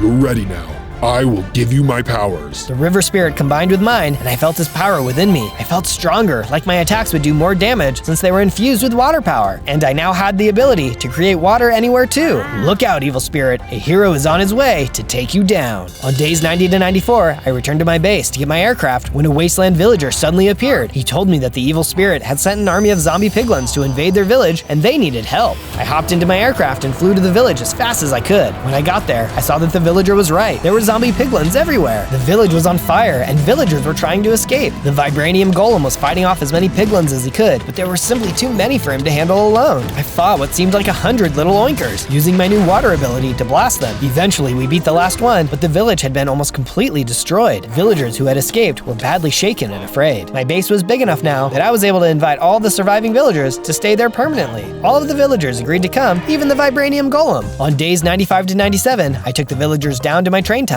and built even more minecarts for them to start going to my base. I flew my aircraft back to the base so I could get it ready for them. I built enough houses for everyone in the same style as their village, and even built farms that looked exactly like their old home. The vibranium golem seemed happy too. He agreed to keep patrolling the new area and defend the villagers if any threats appeared. Just as I was finishing up the last house, I heard the voice of the Panther Spirit calling to me. I went back to his ancient tree once again. The evil spirit is waiting for you at the end of the river. It knows you teamed up with the river and thinks if it can destroy the river, it can destroy you too. Don't worry, I've got this. this. Together, the river and I are invincible. Go to the river delta, where the river meets the sea, and there you shall find the evil spirit. But before I left, he told me that there was one more thing he could do to help me. The panther spirit leapt towards me and absorbed into my body. I felt myself start to change, and I suddenly grew into a huge, super-powered Black Panther. I had a ton of hearts and felt more powerful than ever. Now, filled with the power of both the river and the panther, I embarked on what I hoped would be the quest that saved this land for good. On day 98, I was making my way downriver towards the ocean when I saw the shaman appear in front of me in ghostly form. Hello there. Shaman, you're a spirit now too. Yes, before that ray of evil could kill me, I used my magic to become a spirit. I've been watching your progress, and you've been doing an amazing job. I think you could use some help, though. I'll take any help I can get. What I could really use now is some moral support. I can definitely give you that, but it would be even more powerful if everyone watching the video did too, by giving a like and subscribing. The more likes and sub you have, the stronger you'll be when you face the evil spirit. Wow, thanks, Shaman. I hope everyone likes and subscribes so that I'll be really powerful. And if you like the video, make sure to type Zozo, Z-O-Z-O, in the search bar to see my other adventures. There's a whole bunch of them. I will do that. Well, I didn't think you had YouTube, but okay, cool. On day 99, I made it to the river delta. A vast ocean stretched out into the horizon before me. Come out, evil spirit, it's me, and I've got the river spirit to help me. I used my spirit powers to walk on the water, and soon I was standing in the middle of this great sea. A dark shadow rose up from below, breaking through the surface of the water. It was the evil spirit. You're too late. I will soon eat the river and become even stronger. Then I turn anything that drinks from the river into one of my undead servants. We will never let this happen. I used my water powers to hit the evil spirit. Then I ran in and started clawing him. Oh, that does it. The evil spirit called down his beam of destruction, the same one he used on the shaman, but I was ready this time. There was no way he could win. Not after everything I went through. Not after I came this far. As we battled, I suddenly saw other beams of energy. I looked to my sides and saw the panther, the river, and the shaman spirit standing next to me, adding their energy into mine. My combined spirit beam grew bigger and stronger, and in moments, the evil spirit's power had run out, and he was blasted by the beam. Impossible. No! I rushed in, and with one final blow from my spirit claws, I put an end to his reign of evil for good. On day 100, I returned to the base and built myself a royal chamber suitable for a Wakandan king. The land may have been saved this time, but somebody would need to remain and be its protector. And from now on, that would be me. On day 1, I spawned in as a land shark, the most awesome carnivore ever. I'm a real fish out of water. I've got 9 hearts from the start because sharks are naturally born tough. And even though I'm tiny, I still have a bite. Looking around, I saw that my starting area was a desert, or should I say, a sea of sand. But there aren't any other sea creatures anywhere. I wanted to go find some fish to eat, so I started swimming through the land in search of a nice meal. Da-dum, da-dum, da-dum, da-dum, da-dum, da-dum, da-dum, da-dum. I eventually ran into another animal, but it was a tarantula. I heard that they were poisonous, so I didn't want to eat it, but it definitely wanted to eat me. That's no way to treat the top of a food chain. Wait, am I even at the top of a food chain? I swam away from the tarantula and soon discovered that I had the ability to dive inside of sand blocks to hide. I stayed under the desert surface until the tarantula got bored of looking for me and moved on. Then I popped back up out of the sand. I didn't expect other things would try to eat me today. While I was thinking, a coyote tried to snack on me too. It took off a few hearts, but this time I fought back. As I expected, my bite packed a real wallop. I celebrated my win by chowing down on some coyote meat. It wasn't that tasty, but at least it kept my hunger meter full. I'd look for something better to eat tomorrow. Until then, I'd take shelter inside of a sand dune. On day 2, I resurfaced and went on to explore the desert in search of materials. At a nearby oasis, there was a grove of palm trees. I bit a few of them down and collected the wood they dropped. Ugh, that tasted gross. This is why I need tools in the first place. I got sick of biting trees pretty quickly, so I crafted a wooden axe to cut down enough of the remaining trees that I can make a complete set of wooden tools. While I was chopping, an octopus fell down from one of the trees. That was definitely the last place I expected an octopus to be. But then again, I was a land shark. What's the big idea? Can't a guy hide in a tree peacefully without getting knocked down? Sorry, buddy. I had no idea you were up there. What is an octopus doing in a tree anyway? It's not safe to wander out in the open out here. There are huge spiders everywhere, and they're looking for me. I thought spiders and octopuses got along. You have so much in common, like having 8 limbs and... that's about it. We most certainly don't get along. And I suggest you find a place to hide too. The spiders out here are looking for sharks too. Sharks like you. So they were hunting me. But why? I've said enough. I need to find a new place to hide. Good luck. The octopus ran away, but not before dropping some healing potions. He must have been prepared for the worst. I felt a little bad about taking them, but if he hid well enough, he wouldn't be needing them. On day 3, I decided to make the desert oasis into my base. I may have been able to swim on land, but having a source of drinking water around was never a bad idea. So I started chopping away at the rest of the palm trees to clear out an area where I could create my own personal retreat. Suddenly, a wild emu came bounding across the desert towards me. It was surprisingly fast and aggressive, but I was hungry, so that didn't stop me from taking a bite. The bird's attacks did a bunch of damage, so I was grateful for my higher starting health. Emus are trouble. If only I had heavy artillery. A couple bites later, and the emu was defeated.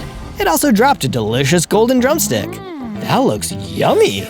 I gobbled up the drumstick and felt myself begin to change. I became a bigger shark, and my bite damage increased to be as strong as an iron sword.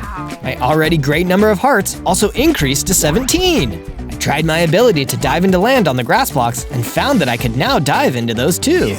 I bet this works on all kinds of blocks now. Now I can explore the terrain safely. I spent the rest of the day constructing my resort.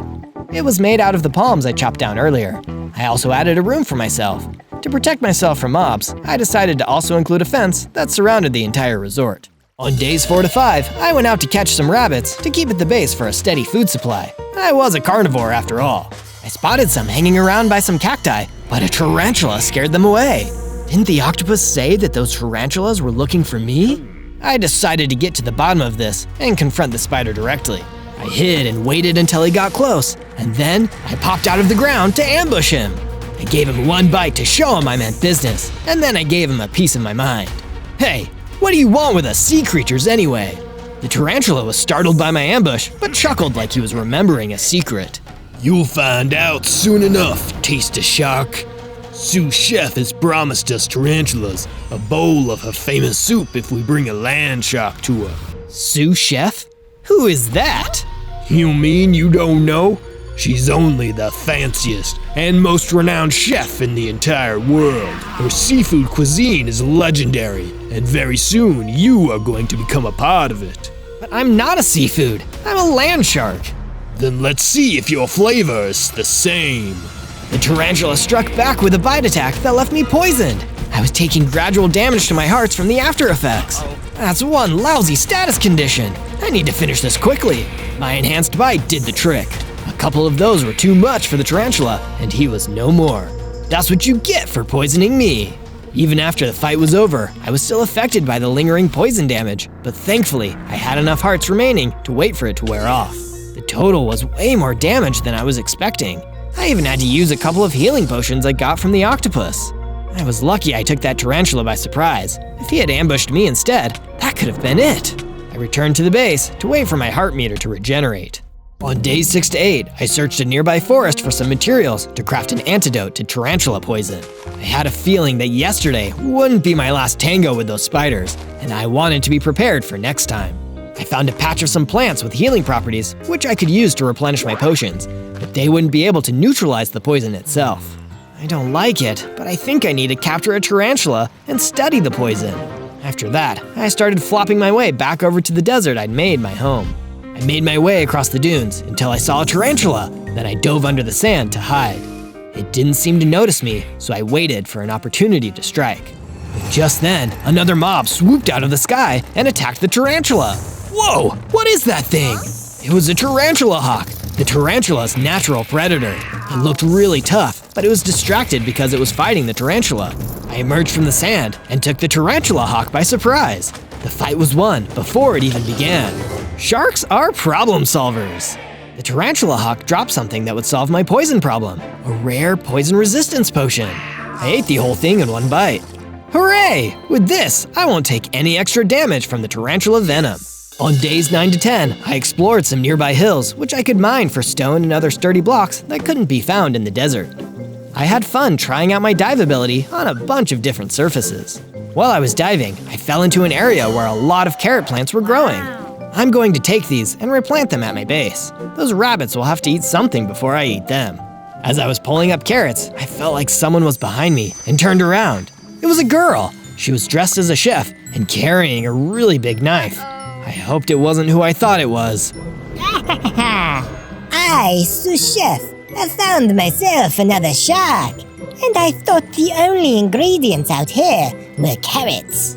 Oh no! It's exactly who I thought it was! See ya!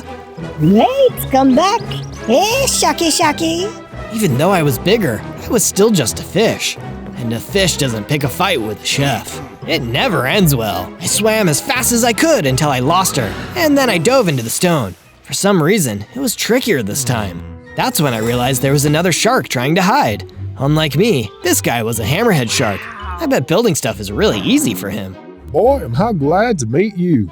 I thought I was the only shark left. So did I. If you don't mind me asking, do you know where all the other sharks went? That sous chef you just saw has been rounding up our kind and turning us into soup for her restaurant. Soup? Oh no, I hate soup. And I'd hate being in it even more. She must be stopped. On days 11 to 12, my new hammerhead friend and I went back to my base. I made him his own room to make him feel right at home at my aquatic animals resort. Because stairs are really difficult to climb for finned boys like us, I decided to build in some pillars that we could use to swim up and down between levels. I was out getting more material when I was attacked by a giant snake. Let's hope my poison resistance works against snake venom too. The second it sunk its fangs into me, I was badly poisoned. My hearts were reducing quickly, so I ran back to base and started working on a new way to counter the venom. I knew that honey could help with curing poison, so I went and found a hive of desert bees, which I carefully transported to a safe location near my base. Now I have all the honey I need to avoid getting sick. I went back to fight the giant snake, and thanks to the honey and my healing potions, I was able to outlast it in a battle of bites. The snake dropped a rattle when it was defeated, and I had a feeling this was the key to building my poison resistance. I combined the rattle with some of the flowers and honey I had collected earlier and crafted an extra strength poison resistance potion. I drank it immediately. I'll bet I can become immune to all poisons if I keep making potions like these. On days 13 to 15, I was fast asleep in my shark bed when I remembered something from long ago, before I was even a baby land shark. It must have been a memory from a distant land shark ancestor.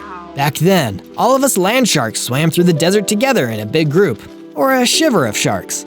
There was always plenty to eat, and we always shared with each other. But one day, an army of tarantulas showed up and started capturing the sharks and their sticky spider webs. They dragged my ancestors to a huge cooking pot where sous chef was waiting. Très bien.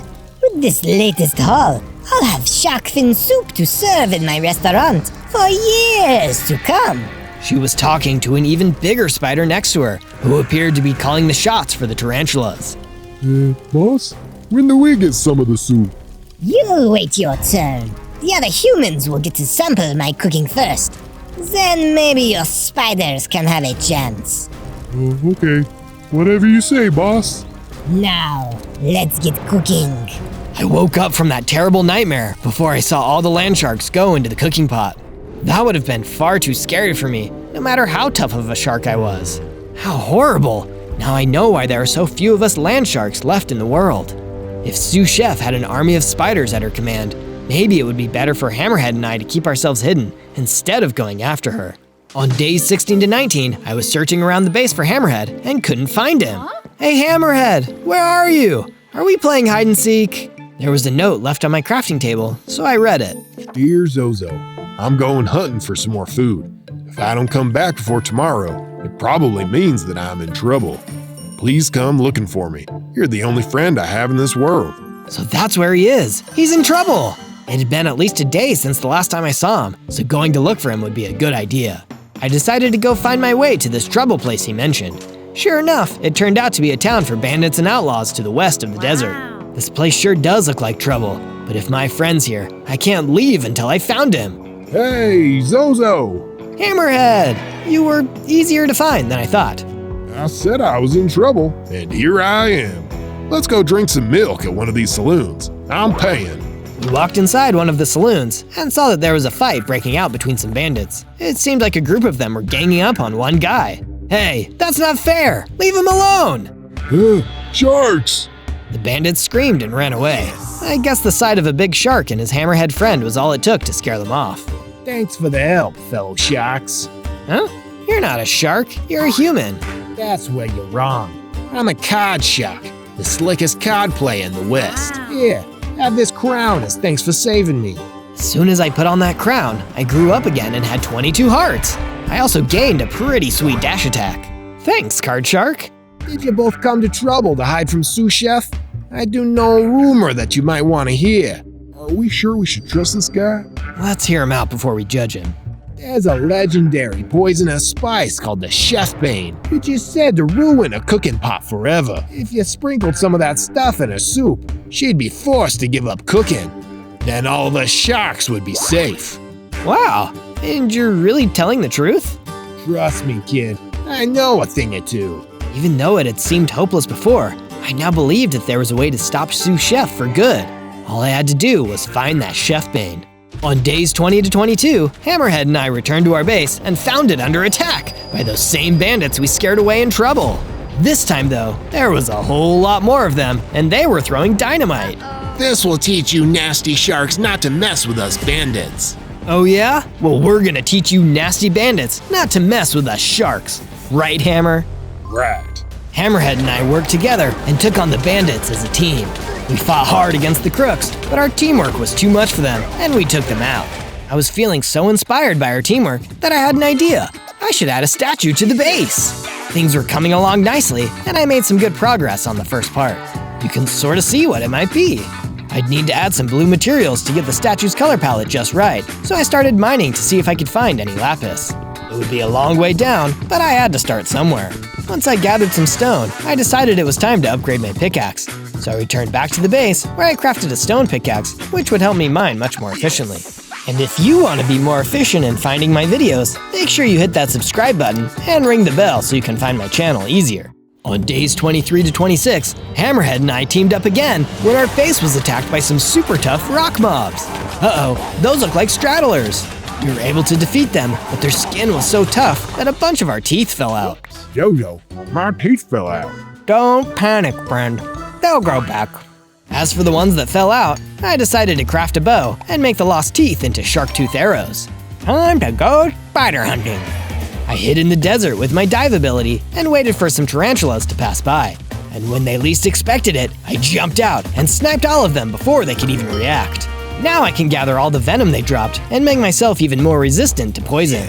I went back to the base and did just that. I had just enough time to drink another poison resistance potion before I heard someone outside asking if anyone was home.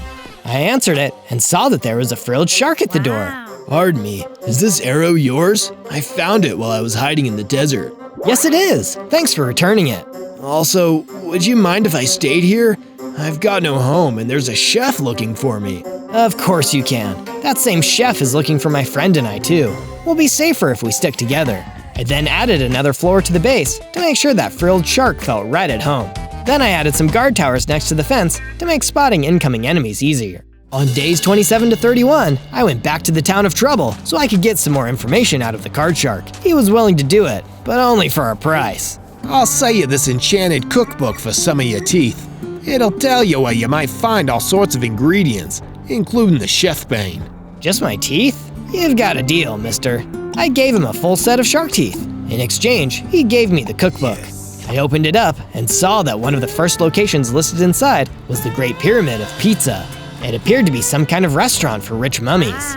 I had a good feeling about what I could find there, so I swam off to the part of the sand sea where it could be found. When I arrived, I saw that the entrance to the Great Pyramid was guarded by a crypt keeper who was standing next to a sign that said no sharks allowed. Yeah, that's not gonna stop me. I fired some arrows from a distance to draw him away from the door. Then I dove beneath the sand so he wouldn't know where I was. When the crypt keeper was looking around confused, I sprung up from the sand and gave him a big bite. He hit me before running back towards the door, but with my dash attack, I was able to bite him again and get inside the pyramid before he could stop me.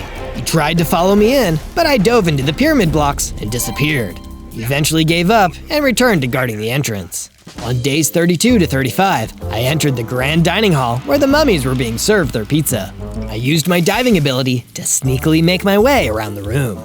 I was hiding under a table when I saw a flying fish on a platter. It looked like he was being served so raw that he was still alive. I decided to ask him if he knew anything. Excuse me, do you know anything about a spice called chef bane? Yep, I've heard of it. Sure wish I had some of it right now, so I wouldn't get eaten. Do you know where I can find some? Quiet down. The celebrity chef is about to make her appearance. Celebrity chef? Oh no! Sous Chef entered the dining hall and rang a bell to call everyone to attention.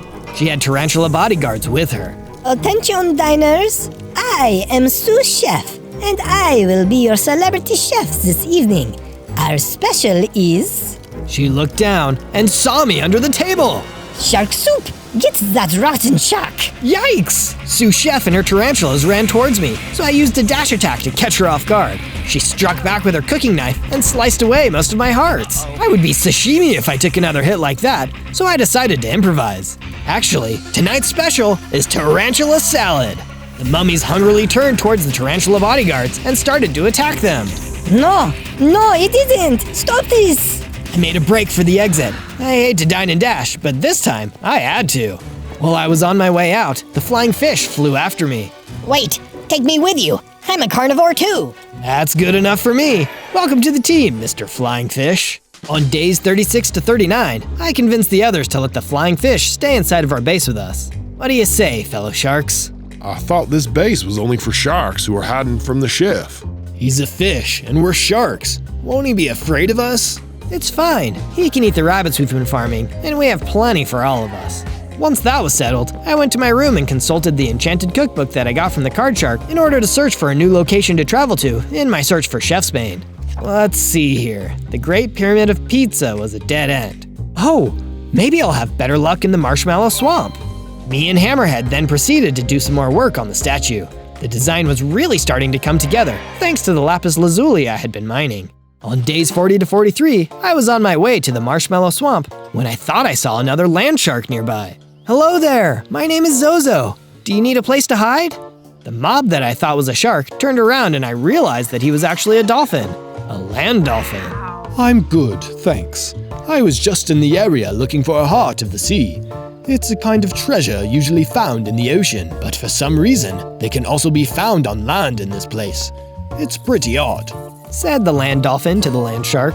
Point is that I did find a treasure chest with a heart of the sea inside, but there was a terrifying mantis shrimp guarding it, so I chickened out.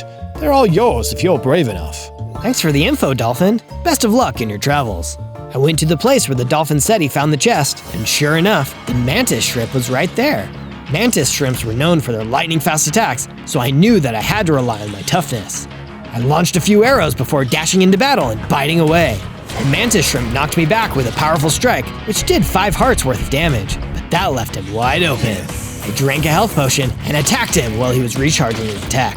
I did this a few more times before the mob finally fell. Alright, the heart of the sea is all mine. The door to the treasure chest opened up and I rushed in. When I opened the treasure chest, there were some prismarine blocks inside, along with the heart of the sea. Once I collected them all, I used them to craft a new shield with some of my spare shark teeth. This shield of the deep could provide me with some defense, while also draining health from enemy mobs. On days 44 to 49, I made it to the Marshmallow Swamp. It definitely lived up to its name, as there were white marshmallow blocks floating all throughout it. I took a drink from the black water, and I realized that it was coffee. It gave me a temporary energy boost and increased the distance of my dash attack. There were a bunch of pink oozes jumping around the swamp, so I used them to test out both my enhanced dash and my shield of the deep. Once I was done cleaning up the slime squad, I heard a cry for help from the swamp. It was a platypus. Help! I wanted a drink of coffee, but I started sinking. Don't worry, I'll help you. I dove straight into the coffee and rescued the platypus before swimming both of us to shore. It was unusual for a land shark to be swimming in liquid, but I was very grateful that it all worked out. I, Platric Platypus, owe you my life, Sir Shark. Please, call me Zozo. I'm on a quest searching for a legendary spice called the Chef's Bane. Chef's Bane, You've come to the right place. You may not know this, but we platypi are experts in all things poison. You are? Absolutely. We're venomous creatures too. Chef's Bane is the ultimate in poisonous ingredients, but you won't find any in this swamp. We'll need to go somewhere a lot more tropical. Follow me. With that, Platric began to lead me out of the Marshmallow Swamp. I felt like I could trust him, so I decided to follow him. On days 50 to 53, Platric and I arrived in a tropical region south of the Marshmallow Swamp. I checked the inside of the cookbook and saw that this area was called the Banana Pepper Beach and was known for growing the spiciest peppers ever known. Look alive, Sir Shark. We're on the lookout for a very special purple pepper, which is a key ingredient for Chef's Bane. purple pepper, Patrick. I'll positively peek around every part of this place until I've pointed it out. Say it, don't spray it. We split up and searched for hints of the purple pepper. I ended up at the seashore. Wow, I just realized that I'm a shark who has never seen the ocean. I didn't have time to think about that because I noticed the crypt keeper from the Great Pyramid of Pizza running towards me. I guess I interrupted his vacation. We fought, but this time I had my shield. After a few hits, he realized his health was being drained and he ran away. He won't bother me again. A little later, Patrick and I reunited. It seemed like neither of us had had any luck finding the purple pepper. We'll keep trying, Sir Shark. In the meantime, have a potion of poison resistance. You'll want to be practically immune when we find it. I gulped down the potion and felt its effect make me even stronger against poison. On days 54 to 57, I returned to base to make some improvements. After swimming in the coffee swamp, I was eager to turn the oasis pool into a more tropical habitat. So I planted some banana trees to spice up the place. With the trees in place, I decided that the pool needed a diving board, so I added that along with some decorations to make it feel far more relaxing. Now I'll be a land shark and a water shark, master of both worlds. Hammerhead, Frilled, and Flying Fish all enjoyed using the diving board too. It seemed like the base was becoming more than just a hideout. It was our home, and we were family. Eventually, Frill came over and approached me. Oh, hi Zozo. Hey there, Frilled. I noticed that you built the Shield of the Deep. It looks like it protects you really well, and I was hoping you could make me one too. I would, but I need to go find another Heart of the Sea. Maybe the cookbook knows where I can find one. I returned to my room to look at the cookbook, but it wouldn't reveal the locations of the Hearts of the Sea. But it would let me know where more mantis shrimp were. It was just a hunch, but I decided to give it a shot. I made my way over to a nearby cave where I figured another mantis shrimp might be hiding. I managed to find another chest like the last one, but this time it wasn't even guarded. Lucky me! I looked inside, and there was another Heart of the Sea. Soon after, I crafted another Shield of the Deep and gave it to Frill. Thank you, Zozo. Here, I have some serrated teeth I can spare. If you equip them, your bite attack will be able to drain health, just like the shield. It's an incredible upgrade. Thanks, Frilled. You rule. I put those chompers in, and I could already feel more awesome. Or should I say, jawsome. On days 58 to 62, I was making some really great improvements to the statue. It's really starting to come together. Can you tell what it is yet? Just then, I noticed that the base was swarmed by tarantulas. The tarantula leader that I saw in the flashback was there as well, so it looked like this was a planned invasion. But how did they know where we were? I thought to myself and remembered the cookbook. Card Shark, he must have sold us out. Hammerhead was right not to trust him. I ran towards the base to help the others defend it. Frilled and I both had Shields of the Deep and draining bites, so we could restore our health even as we faced getting swarmed by tarantulas. Oh no, this poison is taking a real toll on me.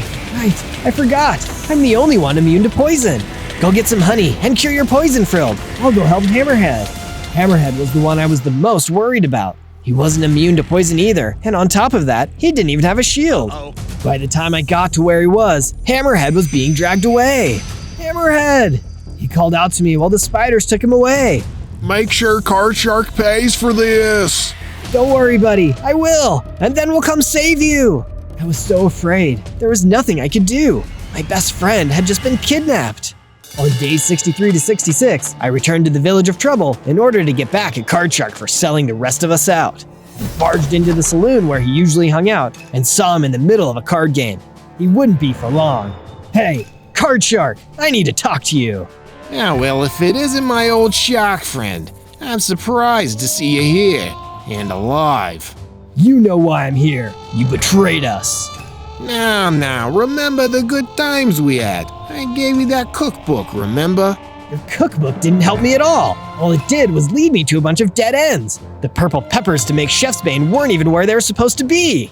Of course they weren't. The Spider King already picked them all, so that no more Chef's Bane could be made. It was part of his deal with Sous Chef, and this is part of my deal with her.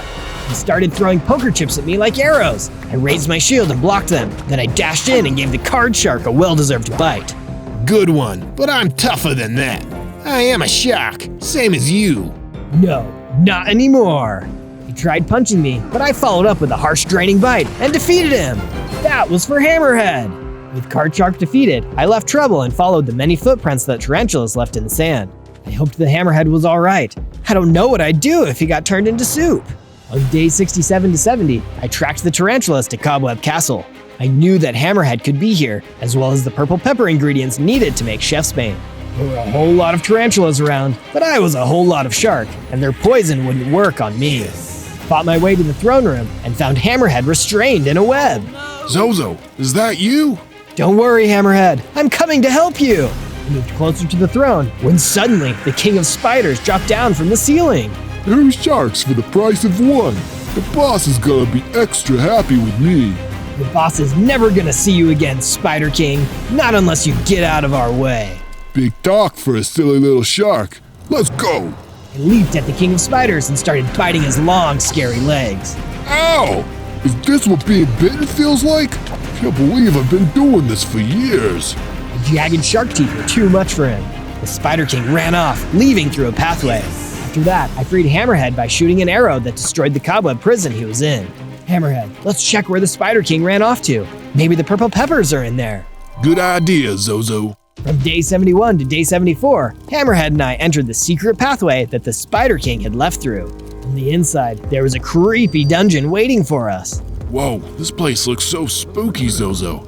I don't want to spend too long here. It'll be worth it if we can find the purple peppers and make the chef's bane, Hammerhead. But we were already too late. The purple peppers were gone, and there was a note from Sous Chef herself left in the empty dungeon.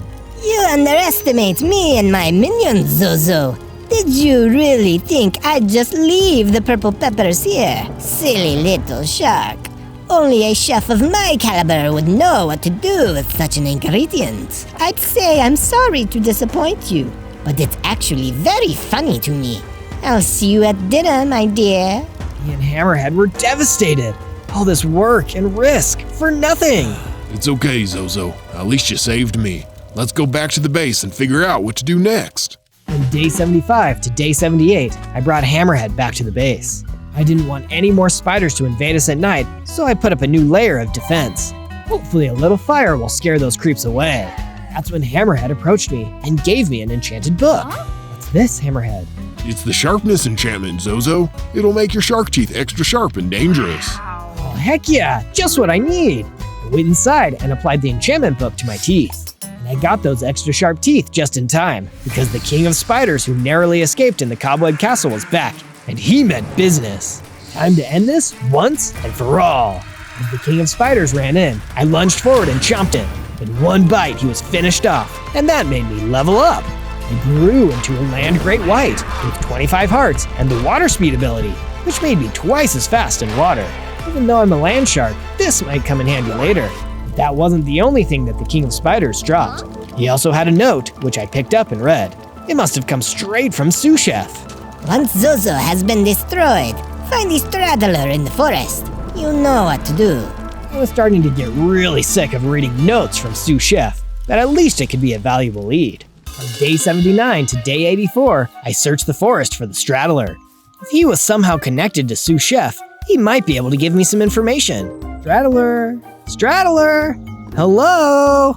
That's when the straddler emerged out of the forest, looking irritated. Yeah, I'm the straddler. What's it to you? I've heard that you might have something to do with Sous Chef, the villain trying to turn me and all my fishy friends into soup. Do you know anything about that? Yeah, of course I know about that. I've been trying to take her down for years. Maybe we can team up. That sounds great. But first, you see that cave next to me? I need you to grab a secret weapon I left inside. I turned and saw a cave a few feet away, and there was a secret weapon inside? Perfect. I'll be right back, Straddler. I went into the deep, dark cave and was surprised to find inside was nothing. Could there have been some kind of mistake? I went back and saw the Straddler standing in the mouth of the cave. Sorry, kid. I worked for Sous Chef all along. You really shouldn't be so trusting. He fired several arrows, and one of them even hit me. It was a tense moment, but I pulled out my own bow and fired back with even more accuracy. After a few arrows, the Straddler was defeated, and I was alone in the cave. Whew, I really do need to be careful about who I can trust. On day 85 to day 89, I returned to the Town of Trouble to meet somebody I thought I'd never need to talk to again. The card shark who, after I'd beaten him, was taken and locked up in the town jail. Thankfully, he was allowed visitors. I flopped down into the jail to see him. Zozo, what the heck are you doing here? I didn't think you would ever want to see me again after what happened to your friends. I figured after everything that happened between us, you owe me some information I can actually use. I'm not gonna tell you nothing. How'd you like it if I bit through the door of this cell and asked you a little closer? Okay. What do you want to know? Where can I find and defeat Sous Chef? Find is one thought, defeat is another. You can find her in her kitchen on the Mushroom Island. But I warn you, Zozo, if you go to that island, you ain't coming back. We'll see about that. This shark is never going into anybody's soup. And with that, I left the jail. There was no time to waste. From days 90 to 94, I worked on some new items and upgrades to my base. I can't take on Sous Chef without the best of the best of the best. I added a bunch of new upgrades to increase the effectiveness of my bow. The power enchantment, that increases damage, and the punch enchantment, which increased the knockback power of my arrows. Hope you like your food spicy, Sous Chef. And also, to give myself a little extra boost, I made myself a few potions. A potion of healing, a potion of regeneration, and a potion of swiftness. And sharks aren't exactly fast, but this should offset that. I'm sure to win now. On day 95 to day 97, I finished the statue, a giant blue land shark, just like me. I'm very happy about how it turned out. Let me know what you guys think in the comments below. It made me realize something. In all of my time here, I'd only seen a handful of other sharks. There used to be so many land sharks out there, but now, because of people like Sous Chef, they were all gone. I couldn't let Sous Chef wipe us out. I needed to protect the land shark legacy and give our people a future. I'm gonna take you down, Sous Chef. You've made your last shark soup. On day 98, it was time to prepare for the final battle. I gathered all my friends together, the hammerhead shark, the frilled shark, and the flying fish. Guys, this is it. I'm gonna fight for the freedom of sharks and all fish. If I don't come back, then find Sous Chef on the Mushroom Island and defeat her for me. That's when Hammerhead Shark, my oldest friend, stepped forward. Wait up, Zozo. I'm not gonna let you go alone. Hammerhead, it's dangerous. She's gonna try and turn us to soup. That's exactly why I can't let you go alone. Let's go together and finally finish this thing. On day 99, Hammerhead Shark and I swam across the ocean until we reached the Mushroom Island. Let's go, Hammerhead. No time to waste. The island was guarded by particularly creepy creatures, mutant spider pigs. They spotted us and started to crawl towards us. What are we gonna do, Zozo? Don't worry, Hammerhead. I have a special weapon. I pulled out my fully upgraded bow and started firing, knocking back the mutant spider pigs. Look at that! I'm biting you without even touching you! Ha! Zozo, over here! I found some prisoners! I went to where Hammerhead was and saw that he had found a cage full of blobfish that Sous Chef had captured. You help them get back to the base, Hammerhead. I'm gonna defeat Sous Chef once and for all. Good luck, Zozo. I believe in you. On day 100, I continued alone across the Mushroom Island, looking for Sous Chef and her evil lair. Along the way, even more mutant spider pigs started rushing towards me. I used my upgraded bow to quickly dispatch them and clear the way. Will you guys get out of the way? I'm looking for your boss. After defeating the last few mutant spider pigs, I saw a secret chest on the island, with a sign next to it saying, Secret Ingredients. Hey, that sounds useful. I searched through the chest until I found a bottle labeled Potion of Evolution. I immediately added it to my inventory and kept moving. Soon enough, I found Sous Chef's true lair. She'd mined a huge crater into the ground and filled it with lava. It was the ultimate soup boiling pot, and Sous Chef was there, throwing ingredients in. Welcome, Zozo. You're just in time. I've been working on the ultimate soup, but it's been missing something. I think it could really use a little shark to really make it pack a punch. Oh, I'm here to pack a punch, Sous Chef, but it won't be in your soup. Sous Chef started to laugh at me, and as she laughed, she grew bigger and more powerful. She also equipped a huge diamond sword. This must have been her final form. Big talk, but nothing to back it up. You don't even have the chef's bane. How could you possibly stop me? Things have changed, Sous Chef. I used to want the chef's bane. Now, I am the chef's bane. I remembered my friends and got a surge of power and started to grow and change. I wasn't a land shark anymore. I was Land Megalodon, the biggest and most powerful shark in history, with 30 hearts. You wanted shark? I'll give you more shark than you can handle. I lunged at her, She tried to hit me with her diamond sword, but her sword was nothing compared to my razor-sharp megalodon teeth. Ouch! I was meant to eat you. You're not meant to eat me. She tried to hit me, but I kept lunging forward and biting her. Sous Chef was stumbling backwards, losing her balance. You look a little tense, Sous Chef. Why not take a dip and cool off? With one more push from me, Sous Chef fell backwards and landed in her own soup. She was finally finished. I threw the potion of evolution into the fiery pit, which caused it to level up and change into obsidian.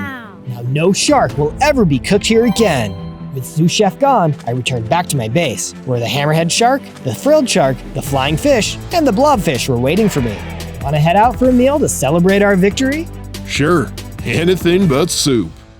On day 1, I spawned into the Baobab Savannah as the mighty electric tiger. Well, at least a baby version of an electric tiger. But if I work hard and train, I can live fully up to my electric tiger potential. Oh no you won't.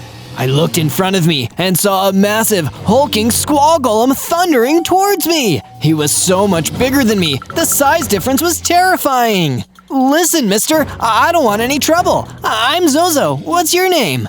My name's Mike, and I'm here to fight. But why? That doesn't even rhyme. Yes, it does. If I say it rhymes, it rhymes. I'm the strongest creature in the world. Nothing challenges me anymore, and the only way to relieve the boredom is getting into fights with anyone I can. But No buts, weakling, or I'll kick yours. Here's the deal. I'm gonna give you 100 days. You better use them well, kid, and get as strong as possible. Strong enough to have an interesting fight with me. 'Cause if you don't, I'm gonna find you and pound you until you're nothing more than a little electric tiger stain in the floor. Now run. Mike the Squall Golem didn't have to tell me twice. I turned and ran away as quickly as possible, while Mike just laughed at me. He seemed like my most formidable opponent yet. 100 days. I need to get real strong in that time, or Mike really is gonna destroy me. On day 2, I continued running through the Baobab Savannah, not stopping until I was confident that Mike the Squall Golem was nowhere to be seen. Phew, that was a close one. If he'd attacked me in that state, I would have been a goner. I only have 10 hearts. I wonder if I have any special abilities. Without even realizing I could, I released a blast of electrical energy from my paw. The electricity is eliminated from me and charges up the air around me. That must have been one of my basic electric tiger abilities. Whoa, maybe I'm not as helpless as I thought. Wait, do I see a pear tree there? I should grab one. I grabbed a few pears and ate them. Even if my hunger was full, I just couldn't resist it. Things were looking up already. At least I wasn't gonna be hungry. But my contentment didn't last for long. A scary plant-like whisperer rustled its way towards me. It wasn't as big as Mike, but it was definitely freaky. Oh no, I have a feeling I know who you work for. You feel correctly, Zozo. You really think you can beat Mike? He's the GOAT. Goat? He's a squall golem. No, GOAT is an acronym. He is the greatest of all time. GOAT. And that's why you've got no hope against him. Then why even bother coming after me? I didn't even want to fight. I'm gonna destroy you myself to save Mike his time. As the whisperer approached me, I fired my energy blast, but it didn't even slow him down. All I could do was run away, knowing that even with my energy blast, I had no hope of fighting him. I was hiding behind a small clutch of trees when suddenly a wind caller teleported in front of me. Come with me if you want to live. Sure, let's go. I'll follow you. Wow, people normally have questions. Let's go. The wind caller ran off, and I followed him without question, happy to finally have someone on my side. On day 3, I continued following the wind caller deeper into the Baobab Savannah. He seemed to have confidence and power. It definitely made me feel safer around him. I've been waiting for you to arrive, Zozo. You have no idea how many people have anticipated this special day. Special? This doesn't feel that special. Aside from you saving my life from all the weird creeps who have been trying to attack me. Those weird creeps, as you aptly put it, have been bothering people for quite some time. But if you stick with me and my allies, we might be able to change that together. The wind caller led me to a small shack, leaving me to talk to its inhabitant, a mysterious figure called the Illusioner. So, you are the only wind caller selected, You don't appear all that strong, but perhaps that will change. I still don't understand what's happening here. Who are all of you people? And what does any of this have to do with me or that nasty squall golem Mike? Windcolor and I are just two members of a secret group called the Order of the Shield. For years, we have made it our purpose to find and train a champion capable of destroying Mike and ending his reign of terror. If you accept this responsibility, we will do all we can to help you realize your destiny. Well, seeing as Mike is gonna come after me anyway, I agree to working with you. Good. Go with Windcolor. There is no time to waste. You must get strong enough to defeat Mike once and for all. From day 4 to day 5, the Windcolor and I went deeper into the Baobab Savannah. We didn't stop until we found an area that was big and flat enough to start constructing a base. First, I knocked down a tree and used its resources to construct a wooden pickaxe. I then mined into the ground and collected enough stone to create my first set of real tools, a stone pickaxe and a stone sword. From there, I gathered more stone and granite and made a basic base with a bed for myself and another one for the Windcolor to stay in with me.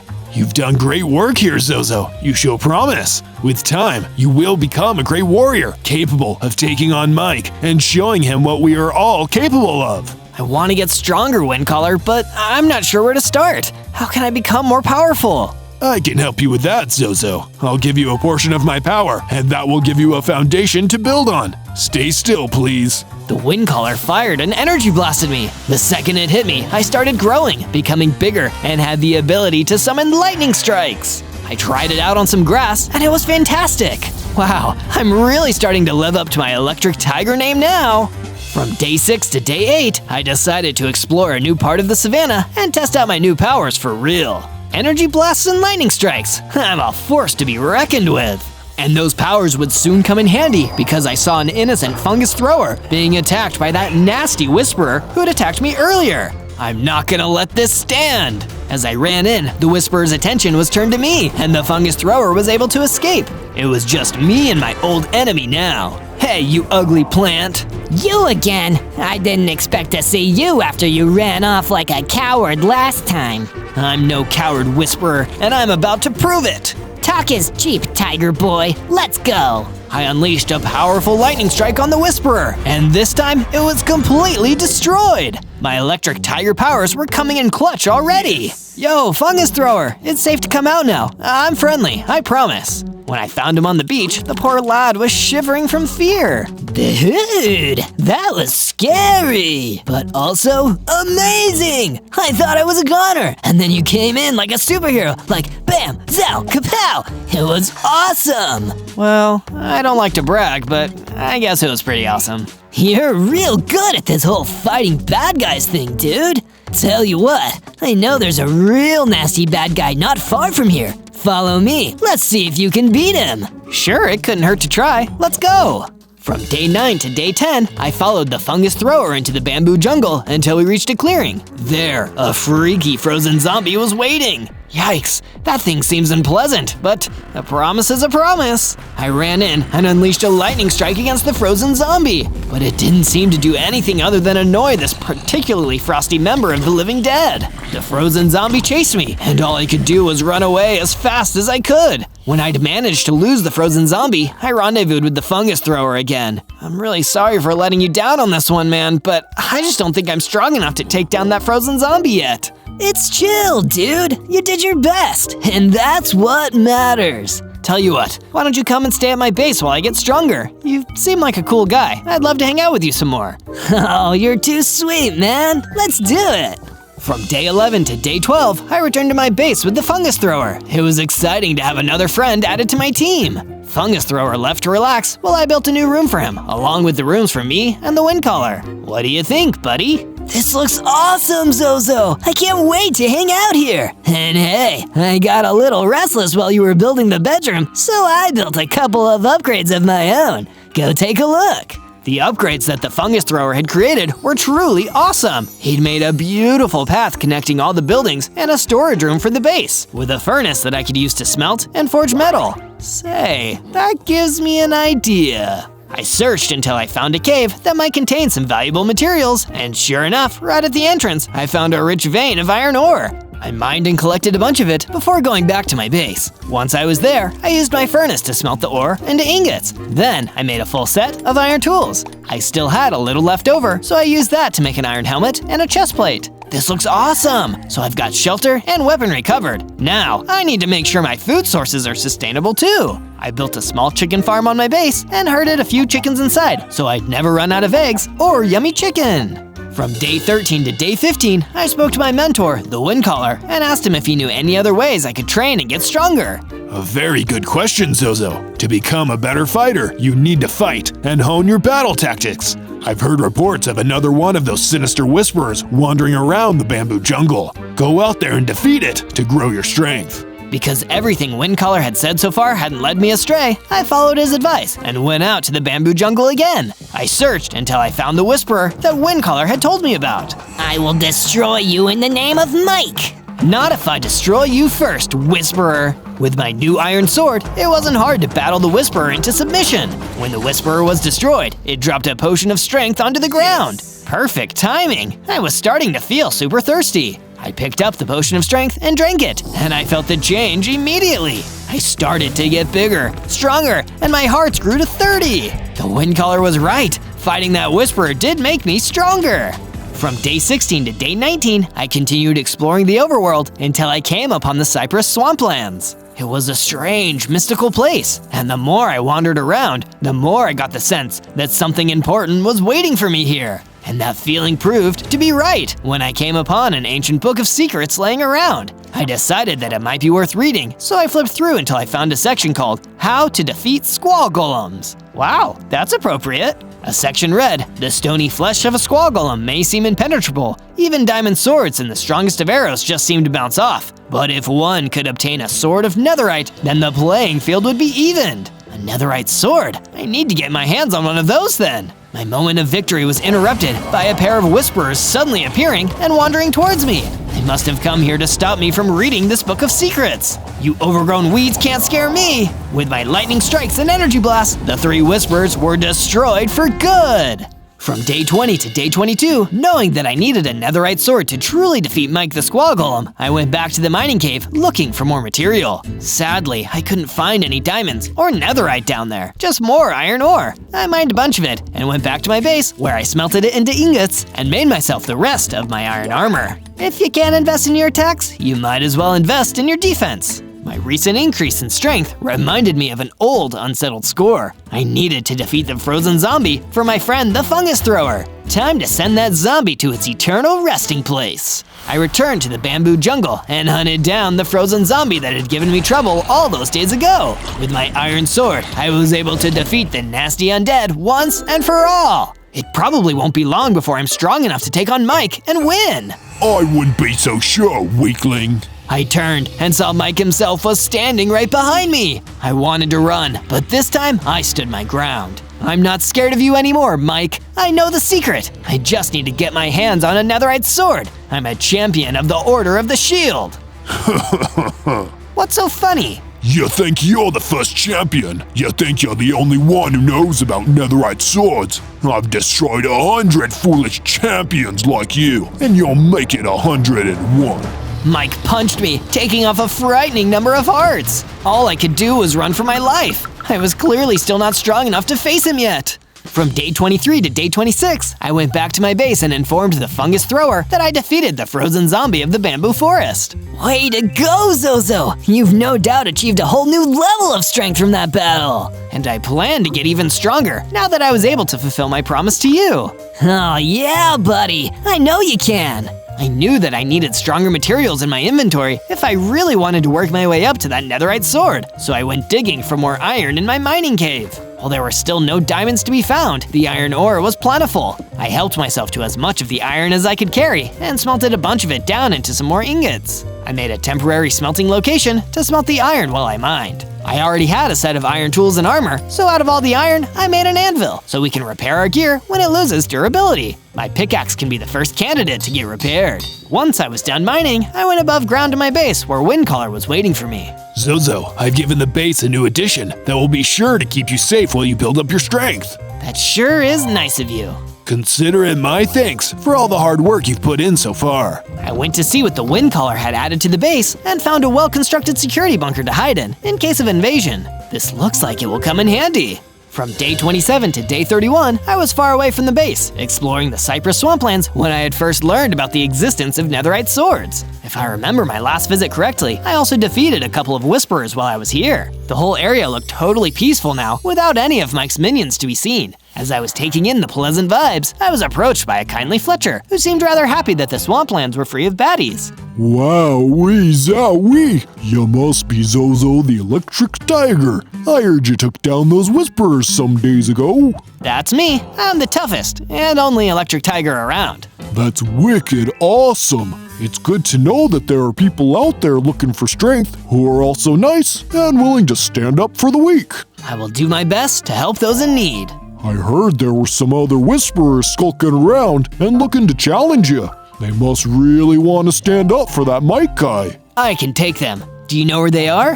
Not right now, but they'd probably hunt me down and try to beat me up if they knew I told you that. Then they'd be right here in the swamp again. I know. What if you stayed at my base for a while? At least until I have my match with Mike. That way, I can protect you. The Fletcher agreed, and together we went back to my base where I added a base extension. I made a small outdoors library with a few couches to have a nice cozy place to relax. The books that I put on the shelves would teach me strategies and techniques for winning battles. Because knowledge is power. Later, I was approached by Windcaller, who had some bad news. Zozo, we have to come with you again. Mike's minions have discovered the Order of the Shield and are attacking its members. We need to check on the Illusioner before he could be next. Oh no, that sounds serious. Let's go!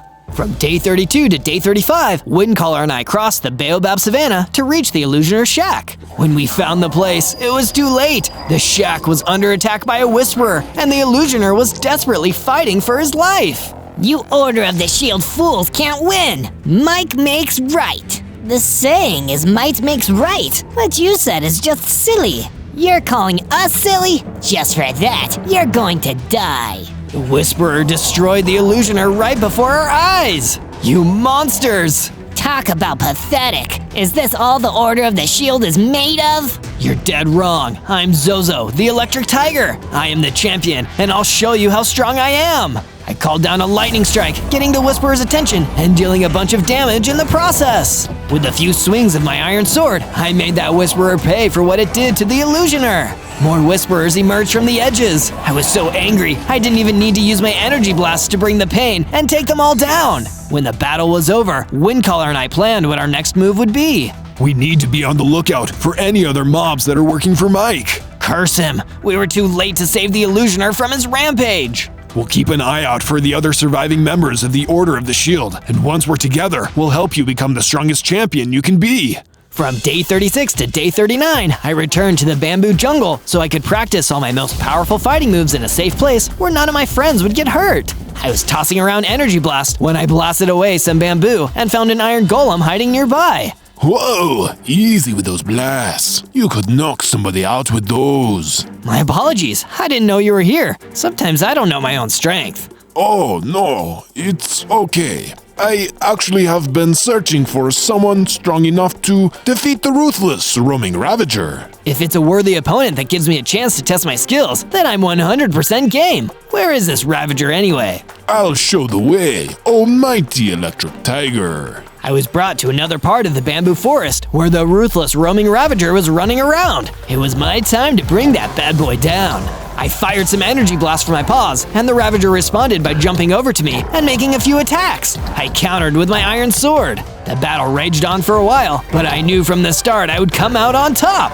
And I was right! I returned to the Iron Golem to tell him that I had successfully defeated that rascally Ravager. Ha! You really are one tough tiger. That's for sure. From day 40 to day 43, I was in the base and decided to see how the fungus thrower was doing. It looked like he had been hard at work decorating the base with all sorts of tiger patterned banners and paintings. This base looks absolutely awesome now. Good job, fungus. I'm glad you like it. I was just sprucing the place up in preparation for the pigs I invited over. You invited pigs? Yep, I invited some pigs because I thought they might enjoy themselves here. That's a bad pun, but not a bad idea. I say yes. Fantastic!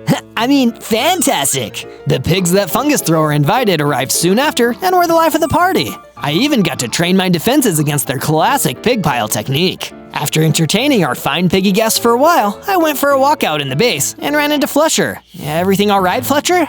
I'm worried about my home back in the Cypress Swamplands. Do you think you could go check on it just to be safe? Sure, buddy. It's the least I can do for a friend. From day 44 to day 49, I went back to the Cypress Swamplands like Fletcher wanted me to. I was expecting there might be a few whisperers milling about, but I never imagined that I'd see Mike himself. What up, Tiger? Ready to take another shot at the big man? Mike, this should be between you and me. What you did to the Order of the Shield was unforgivable. Nah, no way. I've been beefing with those bozos since long before you showed up. And if you're the chosen champion they kept talking about, then I had to take them down before you become any stronger. So you did it because you're afraid I'll get stronger than you? Well, now you've made sure it'll happen. I will beat you, Mike, one of these days. You want to make this personal, huh? Alright, let's make it personal. See if you can take on my man, the Piglin Brute. To my surprise, Mike ran off and stuck me fighting with one big mean mob that he called a Piglin Brute. It sure did live up to its name. I'm about to show you why they call me the Piglin Brute. Because I'm brutal. Yeah, I already got that. Put up your dukes, Electric Tiger. He slammed me with an attack that was definitely brutal, but thankfully, my iron helmet was able to soak up some of the damage. I traded blows using my sword and started to wear him down, but the knockback of his attacks was giving me some trouble. This will be a tough fight. From day 50 to day 53, I had started to use my energy blast to continue to deal damage to the Piglin Brute. He didn't show much signs of tiring, but then again, neither did I.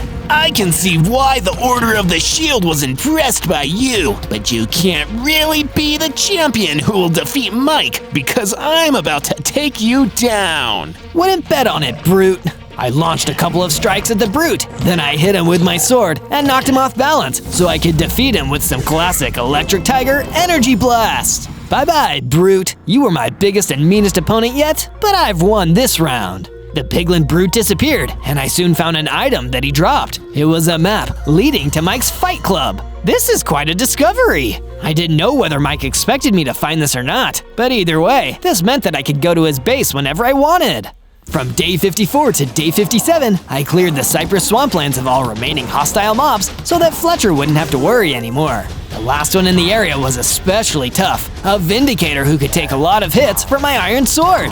I really had to stay on my guard the whole fight, relying on my new combat strategies that I'd been practicing. Sure enough, I was able to win with plenty of hearts to spare. The Vindicator even dropped a netherite ingot, which was the first step to the netherite sword that I'd need to defeat Mike. I quickly returned to the base to tell Fletcher the good news. So, the swamplands are safe? They sure are. You mean that you found a netherite ingot just like that? I sure did. That's some kind of coincidence, huh? It's no coincidence, it's a sign. You were meant to be the champion of the Order of the Shield. It's your destiny. Well, in that case, I better make the most of this chance and get some diamonds so we can eventually make a netherite sword. You can do it, Zozo. From day 58 to day 62, I made a much-needed expansion to the chicken farm so that it could hold more livestock. It was just in time, too, because I was able to round up more chickens for food. An Electric Tiger's gotta eat to keep his energy up, and delicious chicken tenders are what's on the menu.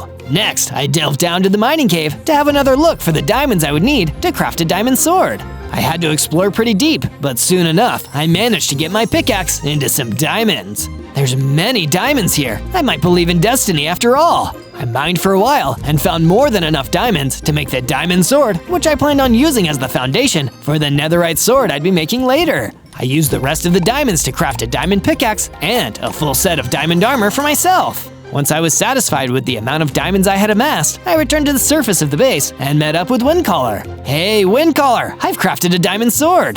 That's excellent, Zozo. We should celebrate. And the brand new super amazing party room that I just built. Oh wow, no way! A party room! I love parties! While I had been down in the mines, Windcaller had given the base its most exciting feature yet, a decorated room for hosting parties. I tried out the dance floor and had a really good time.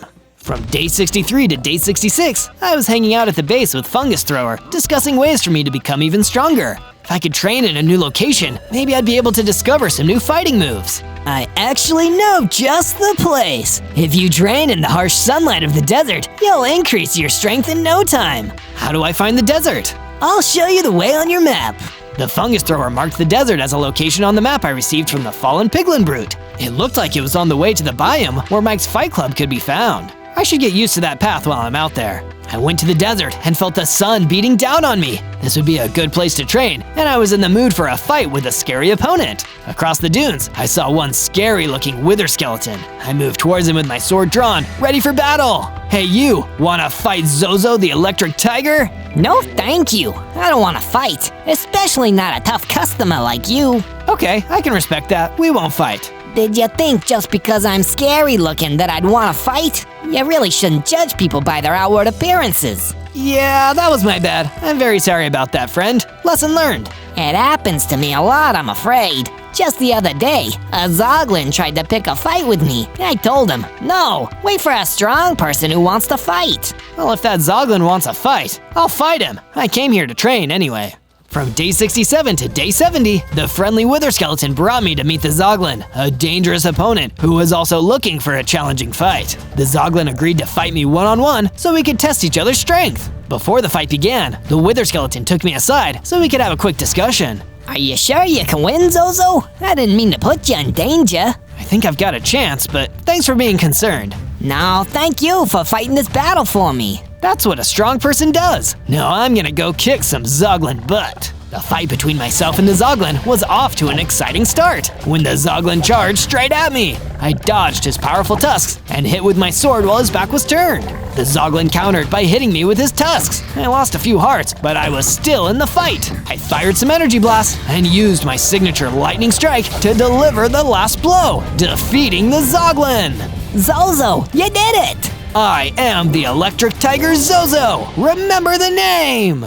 From day 71 to day 74, I had completely left the desert behind and was traveling through a new biome, the Eroded Badlands. According to the Piglin Brute's map, this was the same biome where the entrance to Mike's Fight Club could be found. The map also says you can find more of my Zozo videos by searching ZO in the YouTube search bar. You should try it out. I followed the directions on the map further into the Eroded Badlands, and I could see Mike's Fight Club in the distance. Just you wait, Mike. I'll fight you one of these days. I heard that, Zozo. Suddenly, Mike was right next to me, and he was looking as strong as ever. You shouldn't have said that, Sparkplug. Now I'm gonna give you a taste of my super special punch, the Mike Spike. Oh no, I forgot that today is one of those days. Mike Spike! He punched me, and my heart started to deplete. Thank goodness I was wearing diamond armor. I drew my diamond sword and swung at him, but the damage it did was really low. You're still weak, kitty cat. No way! Well, I need a netherite sword to even stand a chance? I ran away from the fight, retracing my steps through the Eroded Badlands. I still wasn't strong enough to beat him.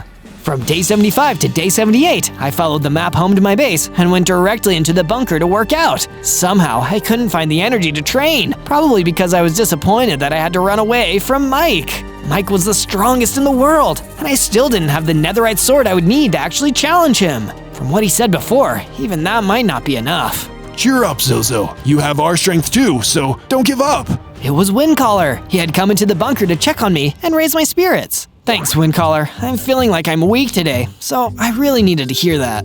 Follow me. I'll show you something that might also help. There was now a new watchtower at the front of the base where we could look out at the Baobab Savannah from. All of a sudden, I feel a whole lot better, Windcaller. Now I remember what I'm fighting for. You are the champion, Electric Tiger Zozo. Don't forget it. Now that I was feeling better, I went to go visit Fletcher. Hey there, Fletcher. Zozo, I got you this special magic apple to help make you strong enough to face Mike.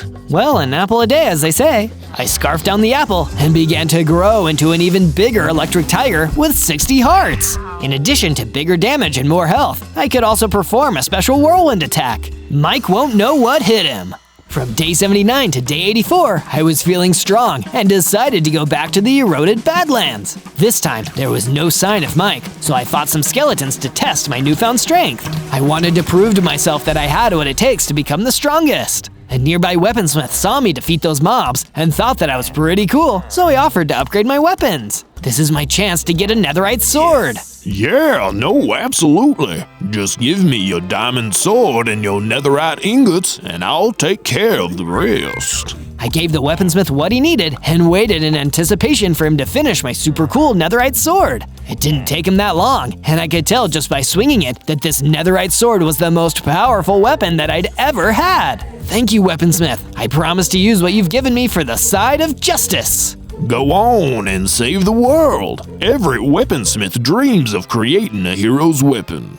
From day 85 to day 89, I returned to the base to show the others that I had obtained the netherite sword and found that it was being attacked by whisperers. So this is where you ran away to, coward? We're gonna make you feel real silly for leaving Mike in the middle of a fight. I battled the whisperers with all my might, testing the edge of my netherite sword. These minions had given me trouble in the past, but now I was so much stronger than them that they were barely a threat. I easily defended the base and prevented any further damage to the structures. Oh man, this guy is actually way too strong. Maybe I should leave this one to Mike. He'll know how to win. Intimidated by my strength, the whisperers stopped fighting. It was now their turn to run away. Serves you right for trying to mess with my friends. You'll have to deal with this electric tiger now. I chased the whisperers through the baobab savanna until my base was far away. Never come back! A villager who saw me bravely face off against Mike's henchmen came over to cheer me on. You're the electric tiger, the second strongest being in the world.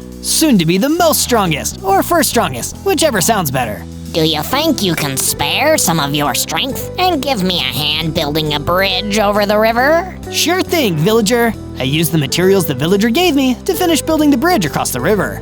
Thanks, Zozo. Only a truly strong hero could do something like that.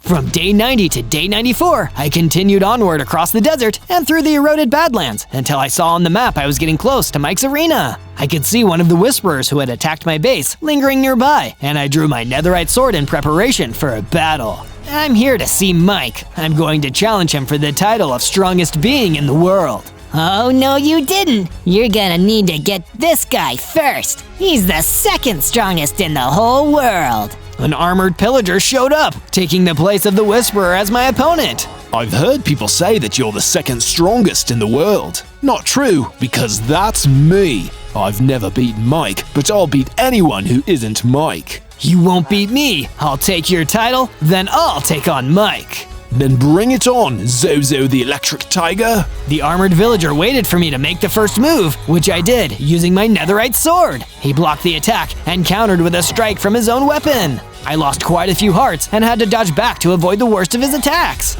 I used my energy blast to keep him at a distance, but his armor was as tough as mine. You're pretty strong, pillager. Are you ready to give up and run away? No way. I'll never back down from a fight again. From day 95 to day 97, I continued to battle against the armored pillager, utilizing all my specially trained techniques to try and gain an advantage. Have another lightning strike. I can handle your lightning strikes all the livelong day, Zozo. We'll see about that. I circled around the armored pillager with my whirlwind attack and delivered sword strikes wherever I could. I was still having trouble cracking the second strongest fighter's armor, but I figured I could soften him up for a lightning strike if I just kept attacking. With my whirlwind active, I spun around and unleashed my lightning strike. With that attack, the pillager surrendered. The electric tiger defeated the armored pillager and became the true second strongest in the world. No, I couldn't achieve my dream of becoming the strongest in the world. Why did you want to become the strongest so bad? I'm doing it to protect my friends and myself from Mike. It started that way for me too, but when I realized I would never win, I became his follower. All the people who believed in me before became sad and stopped being my friends, but they went on to form the Order of the Shield. Wait, you were the original champion. No, I was just the guy who tried to be a champion before there was a champion. You've got to be better than me, Zozo. I will, armored pillager. I'll defeat Mike and become the strongest in the world, once and for all. On day 98, I went back to the base to tell everyone that I would soon be facing off against Mike for the ultimate title. I went to visit Windcaller first, who was standing at the top of the watchtower. Thanks to the strength you gave me at the start, I was able to become the champion that you always thought I could be.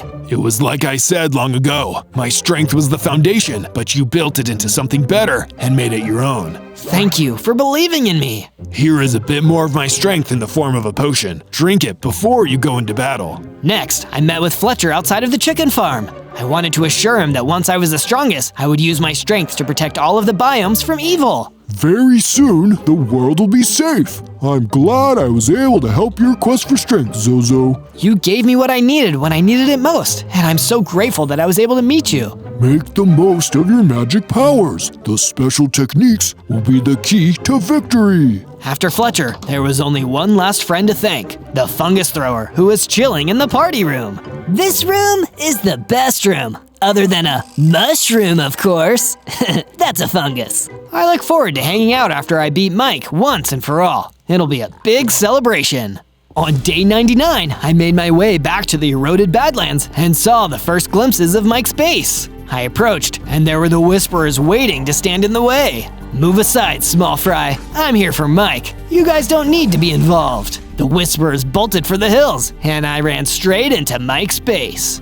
On day 100, I walked into Mike's fight club with my netherite sword drawn. Mike, I'm here to fight. The big golem himself, Mike, appeared before me in order to fight. Zozo the Electric Tiger, you fought all the other strong people in the world, and now you think you can steal my crown. I do. I'm gonna make sure that you are put down for the count. Lots of people have said that to me before, and I've beaten them all. I didn't get to be the strongest because I made excuses. I just kept fighting and winning. But you didn't fight the Whisperers when they started going after the Order of the Shield. You didn't want a champion to fight you. I don't care what those weaklings do or what fights they get into. All that matters is the fight between me and you. That's how it's always been, destined champion. Let's do this in a place worthy of this showdown. Mike left, and I ran after him. He turned into his fighting arena. I followed him in when he hit at the entrance and slammed his golem fist into my body. It was the Mike Spike, his signature opening move.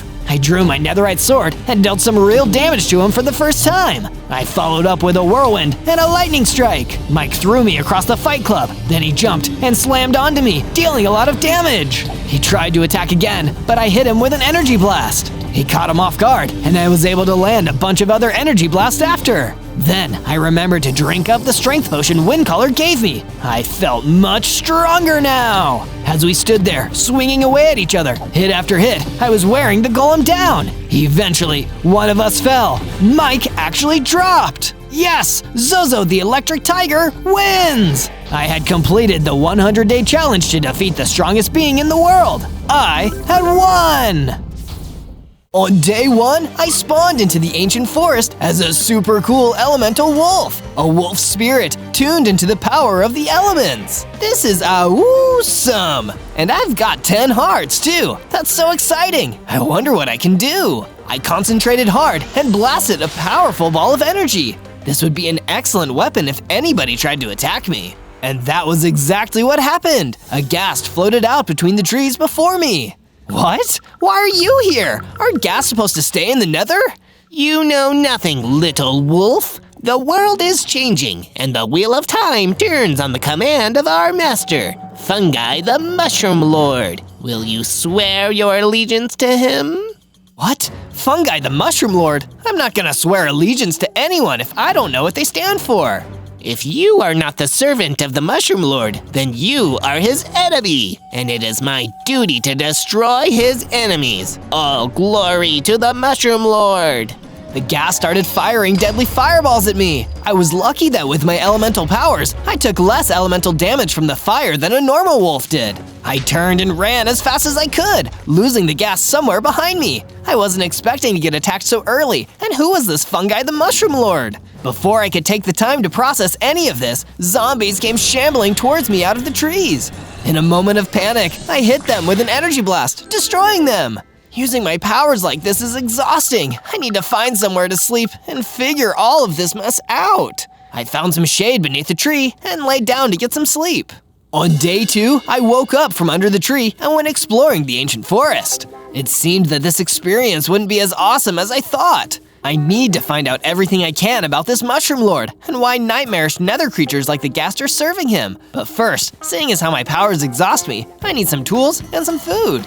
I started on the tools first. In the ancient forest, I was completely surrounded by trees. That's why it was so easy to break one of them down and collect enough wood to make myself a trusty wood pickaxe. Well, not that trusty, but it's a decent means to an end. I used the pickaxe to mine up some of the stone blocks. Between the stone and some spare sticks, I soon had a stone pickaxe and a stone sword. Not quite as defenseless now. That brings me some small comfort at least. I continued exploring the forest with my new tools until I happened upon an evoker standing in a clearing. I approached to ask him a few questions. Greetings, proud evoker. I'm Zozo, the elemental wolf. I have an important question to ask you, but first, an even more important question. Do you have any food? Of course, Zozo. Here, have some of this meat. It's what a growing wolf needs. The evoker gave me some meat, which I ate, seeing my hunger bar replenish. Thank you for this great kindness. And as for the other question, do you know anything about Fungi the Mushroom Lord? I ran into his guest. He seems like some kind of threat to this land. You speak the truth, Zozo. Fungi is a great evil. Some say he rose up from the deep dark. Others say he was grown in some kind of fungal patch of pure evil. All we know for sure is that he controls mutants, monsters, and abominations across the world. And if he isn't stopped, the entire overworld will descend into corruption and filth. That sounds like a job for a certain elemental wolf. Rest assured, evoker, over the next 100 days, Fungi the Mushroom Lord will be defeated. On day 3, I knew that I needed to seek shelter. I couldn't hope to defeat the mushroom monster if I didn't have a place to rest and hone my abilities. As an elemental wolf, I have deep knowledge of the ancestral home of the elemental wolves in the ancient forest. Perhaps I could seek shelter there. But when I arrived at the ancestral home, I was devastated to find that it was already in ruins. It looked like nobody had really lived there in centuries. This must mean I'm the last and only elemental wolf. No matter, I have a duty and I still need to see it through. I'll rebuild the ancestral home myself. I crafted a stone axe and chopped down trees to gather raw materials, then set about painstakingly repairing the broken ancestral home until it was a brand new base of mine. For a brief period, I took a break to admire how the work was coming along when a huge, vicious giant came charging out of the woods. He must have been another one of the Mushroom Lord's monsters. While the giant was big and I was small, I didn't back down. I held my ground and fought back against the huge creature until he was no more. And this act of heroism gave me the power I needed to become bigger and stronger. I also rose up to 20 hearts and gained the elemental ability to breathe fire. Yes, this is more like it. I spent the rest of the day finishing up work on the base, proud of myself for how well it was all developing. From day 4 to day 5, I ventured out further into the forest, wanting to find more wood and stone that would help me rebuild the ancestral home to its former glory. When I have a fortress that's truly fit for an elemental wolf, it'll give me the confidence I need to vanquish the Mushroom Lord and save the world. But I must have been talking about saving the Mushroom Lord a little too loudly, because suddenly, the same ghast I'd run away from earlier had popped out of the trees. You insolent brat! You have no idea the power you're messing with! The Mushroom Lord is a god, and you are a mere ant! Why are you so devoted to serving that nasty toadstool? You have no idea the power he commands! They say he cannot be destroyed, and all who face him are doomed to fall ill and wither away! Such is his supreme toxic power! The only thing that's toxic to your devotion is this evil wannabe ruler. So how about we cut the talk and fight this one out? That's the first intelligent thing you've said all day. The ghast was a formidable foe with his deadly exploding fireballs, but in the end, it was my elemental energy blast that won the day. The ghast was defeated, and I gathered up the materials I'd come to collect before making my way back to my base. From day 6 to day 8, I ventured into a deep, dark mine network that contained many treasures, secrets, and deadly enemies. I crept through carefully, trying not to attract any unwanted attention. I was here for one thing and one thing only, some valuable iron ore, perfect for upgrading my weapons. We'll see who wins, gross squishy mushrooms or reliable cold iron. I looked up after the mining was done, hearing footsteps. It was a ghost miner walking towards me out of the darkness. But once again, I wasn't going to fold. I unleashed my elemental flame breath on the ghost miner, easily defeating it. Then I proceeded further into the dusty old cave where I found an abandoned furnace. There I forged an iron sword and an iron pickaxe. The Mushroom Lord is gonna love these, I'm sure. From day 9 to day 10, I decided to leave the cave and the ancient forest and explore the autumnal valley. It's been an intense few days. I think I need to go to a nice, calm place and clear my head so I can make a plan of action. But because the universe has a cruel sense of humor, during this mission of relaxation, I found Fungi the Mushroom Lord himself waiting for me. A huge, terrifying fungus man. Ah, so you're the little cub they call Zozo. You're far less impressive than I was led to believe. Such a shame. I thought having an interesting challenger might liven up this whole process. This process being... The great change. I will alter and rebuild this sad little world in my own image. So far, none have offered up a meaningful challenge, and I don't expect that you will change this. Allow me to prove you wrong, fungi. I unleashed my strongest attacks on him, Energy Blast, Fire Breath, and even the strikes of my new Iron Sword. But it had no effect. That's when he struck me with an Energy Blast of his own that almost destroyed me. All I could do was run away in terror. I ran as fast as my elemental wolf legs could carry me. Even when I could no longer see Fungi the Mushroom Lord, I still felt terrified of him. I don't think I'd ever been so close to total destruction. In my darkest moment yet, an air elemental appeared. Be calm, child. Fear will not save you here. How could I be calm? I couldn't even slightly hurt him, and hurting me was nothing to him. I'm outclassed here. But Zozo, you're the only one who can defeat him. Do you not know of the prophecy about the elemental wolf? Prophecy? Look, I don't want to talk here. He could pop up at any time. Come back to my base with me, the ancestral home of the elemental wolves. We'll talk more there. From day 11 to day 12, I returned to my base to find the air elemental already there waiting for me. How did you do that? I'm an air elemental, young Zozo. I can move as swift and silently as the wind. Then I guess I better build you a new room. Right now, there's only one for me. That would be much appreciated, Zozo. I spent the rest of the afternoon building the air elemental a new room in the ancestral home. When it was done, he fitted in there nicely. You have done well, Zozo. Allow me to give you your first mission. You must source armor. But wolves can't wear armor, air elemental. What use would armor give me? You're not going to wear it, Zozo. You're going to keep it in the chest at the ancestral home. Having it in there will harden the strength of your spirit. It's an ancient tradition, you see. Very well, Master. I shall do this. Good. Take this potion of strength should you encounter trouble on your way. I returned to the cave where I mined for more iron ore. However, my little adventure was interrupted by a huge, terrifying deadworm burrowing through the ground towards me. I tried to shoot it with an energy blast, but it resisted the attack. I needed to quickly drink the potion of strength the air elemental had given me. That gave me the boost I needed to pull out my sword and finally defeat the beast. Then, I took the iron ore down to the underground furnace and smelted it into a full set of iron armor and finished my tool set. After that, I went back to my base and the air elemental created a chest in my room. I put all my new iron armor inside and just hoped that the air elemental was right. I'll take anything that can help me right now. From day 13 to day 15, I convened with the air elemental in his room. He told me that he wanted to tell me about the prophecy he had mentioned earlier. You said something about an elemental wolf prophecy? Yes, that I did. It's an ancient one that I studied back when I was a mere monk, before ascending to the level of air elemental. The prophecy says that a darkness would rise up from the ground and spread evil and tyranny across the overworld. Many would fall, but in the end, a great hero, the final elemental wolf, would rise up, discover his true power, and turn back to the dark. I believe that prophesied one is you, Zozo. But, that's impossible! The last time I fought Fungi the Mushroom Lord, I didn't leave a scratch on him, and he almost destroyed me! I can't be the one from the prophecy! You can be, and I truly believe you are, Zozo. But you must train hard and fight with all you have. Only then can you stand a chance against the terror that faces you. Are you up for the challenge?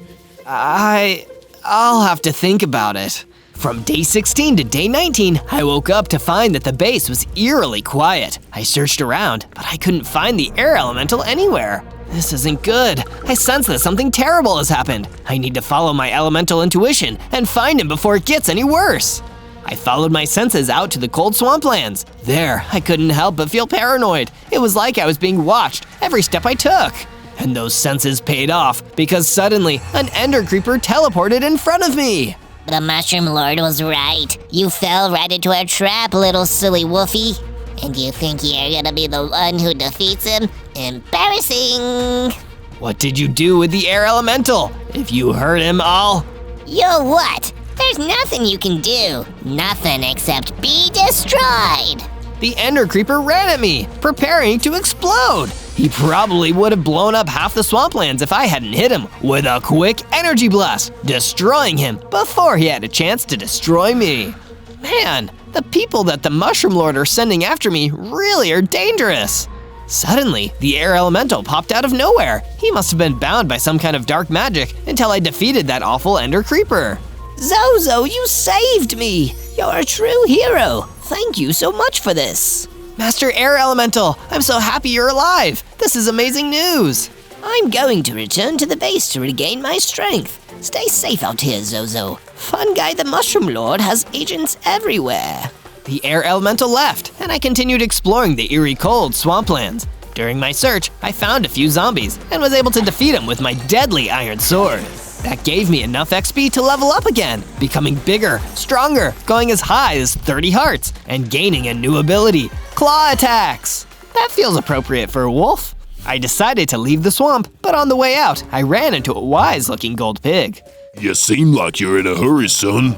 Of course I am. I'm going to defeat Fungi the Mushroom Lord. No, you're not. What? Yes, I am. No, you're not. Fungi the Mushroom Lord is a monster of pure evil. He's literally invincible. Unless you have the halo, which is almost impossible to get, there's no way you can beat him. Oh. From day 20 to day 22, I returned to my base, only to see a couple more zombies milling around the grounds. The corruption of Fungi the Mushroom Lord seems to spread everywhere. I used my claw attacks to destroy the two zombies, then slinked off to my room, feeling defeated. Maybe there really was no way for me to defeat the Mushroom Lord. Maybe the prophecy was all nonsense. As if sensing my self-doubt, the Air Elemental wafted towards me. Zozo, I've been working on something for you. I wanted to wait until it was done, but I think you need to see it now. It's a statue, a kind of monument, meant to inspire you and remind you of your inner strength. Perhaps you can help me finish it. I went out behind my base and saw the beginnings of a statue. Already, it was amazing, even awe-inspiring. I felt so grateful to the Air Elemental for everything he'd done. Can you guess what it is yet? If you can, tell me down in the comments. And while you're down there, remember to subscribe to Zozo and hit the bell to make sure you never miss one of our adventures. From day 23 to day 26, a swarm of gas floated towards my base, launching explosive fireballs, trying to damage the statue we'd been working on. Oh no, more of the Mushroom Lord's minions. Don't worry, I'll handle them. Be careful, Zozo. I leaped into action. I had already taken on one gas, so I was feeling pretty confident about this fight. But they outnumbered me. I had to be careful not to take any hits. Since they'd come from the nether, the gas managed to resist my fire breath, but luckily, my energy blast seemed to do the trick. One of them even dropped an item I'd never seen before, a fire aspect enchantment for my sword. Wow, this is so cool. I'd better try it out. I ventured off to the Autumnal Valley to practice my new fire aspect sword on a horde of meandering zombies. Each hit of my new weapon made them burst into flames. Once the zombies were dispatched, a mysterious stranger approached me. Wow, that's a mighty impressive blade you've got there. Thanks. Who are you? Well, I'm a weaponsmith, see? I specialize in quality crafted swords, bows, you name it. I've been trying to get to safety since the Mushroom Lord's forces started swarming all over the place. I don't suppose you know anywhere I could stay? Sure, come back to my base in the ancient forest. We returned to my base, and the weaponsmith saw some of the damage the gas had left, so they suggested some ways we could improve the defenses, making my ancestral home better protected against attacks. I built a perimeter wall to keep the Mushroom Lord's minions at bay, and in return for giving me the idea, I surprised the weaponsmith with a new room that he could stay in. This looks fantastic, Zozo. Thank you. From day 27 to day 31, I decided to ask the weaponsmith if they knew anything about the Halo, the mystical item that could supposedly be used to defeat Fungi the Mushroom Lord once and for all. Oh, yes, sir. I've heard many legends of such a thing. Supposedly, an ancient and powerful being fell from the sky many centuries ago. It was the first being to wield a halo, and it used the power to create the overworld and fill it with life. Then, it created balance between all the elements, between light and dark, good and evil. But then the dark and evil it had created to balance out all the good tried to overthrow the mighty creature and steal the halo for their own dastardly means. In the end, the ancient thing cast its halo out into space. Some folks like to think it's what formed the heart of the sun and keeps it burning. Huh, that's quite the story. You think you could forge a halo of our own? Well, that's no small feat, Zozo. It would just be a knockoff if I made it. Besides, a halo requires a powerful being, one able to bring balance to all the elements in order to wield it. But the real thing could be out there somewhere. There's some stories about it being lost at the heart of the swampland, so maybe start there. My search for the halo took me into the swamplands again, but I wasn't able to get very far. A witch ambushed me, sent by the Mushroom Lord to stop my progress. The witch was wielding dangerous spells, and although I fired a few energy blasts back, I couldn't get close enough to use my claw attacks, so I had to retreat. From day 32 to day 35, I was still determined to track down the ancient halo. Maybe the prophecy of the elemental wolf meant I could wield it and use its power to stop the Mushroom Lord. I ventured back to the cold swamplands, and luckily that pesky witch had gone. But the place wasn't empty. Completely by chance, I stumbled across a weird creature that looked like a mix between a chicken and some kind of lizard. Hey, what the heck are you? Why, I'm a cockatrice, but my friends all call me Clarence. Are you with the Mushroom Lord? I heard he controls all sorts of monsters and mutants. That's rude. I'm actually trying to get away from the Mushroom Lord. Sorry, I didn't mean to offend you. Say, why don't you come back to the ancient forest? My base is there. Sounds like a plan, Zozo. I'll see you there. Clarence ran out of sight, adding another person to my forces in the war against evil. But then, all of a sudden, the Mushroom Lord emerged. Clarence, there's no use in hiding. You will be mine. Oh no, I need to make myself scarce. Before the Mushroom Lord could see me, I quickly dug a small pit into the ground and hid in it until he passed through. Phew, that was a close one. From day 36 to day 39, I made my way back to my base, where Clarence was waiting for me. I immediately started working on a comfy new room for him, and when the room was done, Clarence and I sat inside, discussing our common enemy. So, what made you want to leave the Mushroom Lord's armies? He's just so cruel. All he cares about is controlling the overworld and making everyone do his bidding. Some of us just want to live our lives, do our own thing without him telling us what to do all the time. Say, Clarence, I've been searching for a halo so I can use its power to stop the Mushroom Lord once and for all. Do you think you could help me find it? Well, what do you know? I heard about something like that. They say that the halo glows bright with the heat of the heavens, so why don't you head someplace hot to find your halo? That's a pretty good idea. I'll head to the desert. Things are pretty hot out there. Listen, Zozo, I wanted to repay you for letting me stay. I noticed you had an unfinished statue outside, so I thought I'd give you a hand with it. What do you think? I went to take a look at the statue's progress. Whoa, I'm really impressed. Thanks, Clarence. You didn't need to do that. I'm happy to help, but I still appreciate the gesture. The statue was looking better than ever, a large recreation of an elemental wolf like me that perfectly told everyone around not to mess with us and that this forest was protected. Even if the statue was unfinished, seeing it closer to completion made me feel inspired. From day 40 to day 43, the weaponsmith informed me that I'd need some much stronger gear if I was going to explore the desert in search of a magic halo. Listen here, Zozo. You don't want to get stuck in the desert without the right equipment. Luckily, I can make you what you need. I just need you to head into a cave near here to grab the right materials. No problem. Just be careful. There could be all sorts of critters down there. I set off to the cave that the weaponsmith had pointed out, and it didn't take long for me to meet some critters, just like they'd warned me. I had to fight my way through the nasty insects, but lucky for me, my fire aspect sword was burning through them pretty easily. It was only as I got deeper into the cave that I discovered a nest of the bugs with a Myrmex queen in the center. I used an energy blast to clear the path. Too much fire, and I'd run the risk of getting burned myself. With the nest cleared out, I found what I needed: diamonds! Bringing them back to the weaponsmith, they were able to turn the diamonds into a matching diamond pickaxe and diamond sword for me. Now I was ready to head off to the desert. From day 44 to day 49, I was certainly glad to have a diamond sword handy. When I first made my long journey to the desert, I encountered a troll, a huge, ugly beast that tried to smash me to pieces. Luckily, I was able to dodge out of the path of his attacks. He was much bigger and slower, so my wolf speed made it easier to duck and weave between his clumsy, cumbersome swings before I could land the final blow with my sword. With the troll defeated and out of my way, I continued towards the desert. But when I arrived, it was clear just how dangerous this place was. Someone was already in trouble. Help! Somebody, help! It was a Cyclops who was being crowded by vicious husks. They were using the fact he had only one eye to take swipes at him from all sides. I jumped right in to help, hacking all the husks down. Wow, thanks so much for your help. No problem. I don't suppose you know where I can find the ancient halo? The halo? I'm pretty sure there's an old temple around here somewhere that might have what you seek. Come on, I'll lead you there. Just keep an eye out for more husks, will ya? From day 50 to day 53, we made our journey to the ancient temple and looked around. The place was pretty much deserted, all just ruins like when I had found what was left of my ancestral home back in the forest. The Cyclops and I went into separate directions to search, leaving each of us alone. Suddenly, I was confronted by the witch I'd found in the swamp. You again. I'll deal with this meddlesome pup once and for all. Then I'll find that halo and destroy it to win favor with the Mushroom Lord.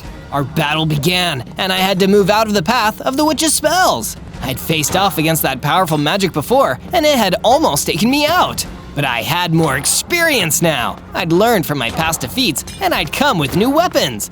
So I leapt into action and swiped my diamond sword at the witch. It worked! I landed some strong hits, then used the rubble of the temple as cover. Jumping back out at the right time, I was finally able to beat the witch for good. The Cyclops had been hiding, but reappeared to show me around the temple. There was a hidden area underneath the floor. Go down there alone, Zozo. I'm way too scared. I went into the underground area alone, and there we found something I never expected to see. It wasn't the halo, it was a lightning dragon. Ah, you must have come seeking the halo. Sorry to disappoint, but don't worry, you're on the right path. You cannot merely find the halo, it must find you. And how can I make it find me? You must master balance, Zozo. Become the balance of all elements. Then, and only then, will you find what you seek. From day 54 to day 57, I made the long journey back to my base. When I arrived, I was so happy to see how much it had improved. I took a look at all the upgrades that my friends had made while I'd been gone. There were more defensive walls around the perimeter. We even had a watchtower where I could keep a lookout for the Mushroom Lord's forces. It was all coming together really nicely. I spoke with my mentor, the Air Elemental, about the advice the Lightning Dragon had given me. Achieving balance between the elements is your destiny, Zozo. But it's no easy task. You need to seek out the root of evil and start tipping the scales. And as you do, you'll learn more with every victory. Here, there is one of the Mushroom Lord's cronies scouring the ancient forest for you. Go and tilt the scales back towards balance. I set off to find the Mushroom Lord's mob, and sure enough, discovered a Dreadlich. This thing was scary. I'd never fought anything like it before. But my focus was on my goal. I had to master the elements and bring back balance, and I used that to guide me through the fight. With my goal in mind, battling the Dreadlich seemed easy by comparison, and it fell at my Flame Breath and Diamond Blade. I moved as swift as the air with the ferocity of fire and held my ground with the strength of earth. I was starting to learn what it really meant to be an elemental wolf. When I returned back to my base, the weaponsmith had a new diamond helmet forged for me, so I added it to my armor chest, feeling happy I was making so much progress. From day 58 to day 62, I was woken up by the weaponsmith, who seemed super excited to show me something. Come, take a look, Zozo. We've been working hard on getting this place looking mighty fine. Come see the best part. It was the statue. It had been almost finished, and it looked amazing. It towered over the main area of the fortress, proud and awe-inspiring. I was so happy to see it almost finished. It looks awesome, thanks so much. Suddenly, an explosive fireball rocked one of our walls. I ran outside to see the air elemental panicking. Zozo, ghasts are attacking. We need to fend them off. Remember what you've learned about balance. Yes, Master. You and all the others should hide in the buildings. I'll take them all on. With everyone else in safety, it was time for me to take on the ghast attackers. I hopped into the fray. This time, I tried to imagine water, how fluidly it moved, but also how strong and dangerous it could be. My elements had all the strength and speed of a flash flood, and it meant I was able to take down all of the ghasts in no time. But I wasn't fast enough to save one of my friends. A ghast had launched a fireball as it ran away, retreating to the Mushroom Lord, and the fireball had struck my trusty weaponsmith. From day 63 to day 66, I was still feeling sad at the loss of my friend, the weaponsmith. I had decided to venture back to the desert to seek more information from the lightning dragon. Although I was sad, I wanted to use the halo to stop the evil mushroom lord.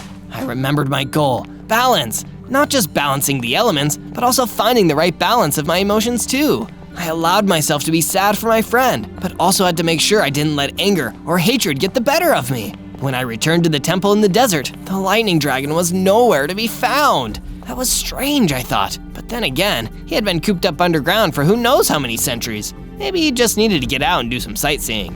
But in his place was an old book. He must have left it behind. I opened it up to read, and it told the story of the halo in much more detail. And even better, there was a clue about where to look for it. I couldn't allow myself to get impatient. Learn how to master balance, and the halo would find me. That's what the dragon told me. Suddenly, I was attacked by the Ghast, the one who had escaped. This was my chance to defeat it, but while I could have done so out of revenge for my fallen friend, the weaponsmith, instead, I remembered my lessons about balance and dealt with the last Ghast. From day 67 to day 70, I headed into the heart of the ancient forest like the book had suggested. There was a sinister fortress waiting for me. It was the Mushroom Lord's hideout. It was no wonder his forces had been able to find my base so easily and so many times. His base wasn't far from mine. It had been under my nose the whole time. I tried to get closer to the fortress, but it was guarded on all sides by mutant zombies. Halt! By order of the Mushroom Lord! I'm not halting for him. His time is up. I need to end his reign of terror once and for all. I attacked the mutant zombie and easily chopped it down, but in the commotion, more of them started swarming to my location. There was a huge horde, too many for me to take down alone. Just as I was about to be defeated, I heard the voice of the air elemental in my head. Zozo, don't give up hope. Things are tough right now, but you can't take on the Mushroom Lord until you're ready. Get to safety. With that, I ran back to a safe distance where the air elemental was waiting for me. From day 71 to day 74, once we had made our way to safety, the air elemental noticed my discomfort. I know you're frustrated, Zozo, but you can't give in to that frustration if you hope to succeed. I understand, we all do, but you just want to do right by others. But don't worry, victory will come in its own time. As we headed back to our base, we came across a note that some of the Mushroom Lord's forces had left on a tree. We thought it was to send a message to all of his various mutants and monsters, but it was entirely possible he wanted to brag to me specifically.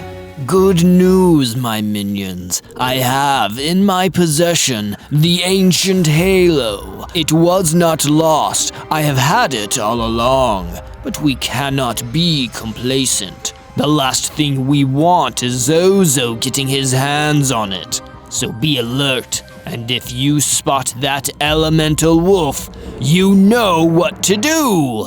The air elemental offered me some food to replenish my hunger, and we continued towards the base. From day 75 to day 78, we returned to my base in the ancient forest.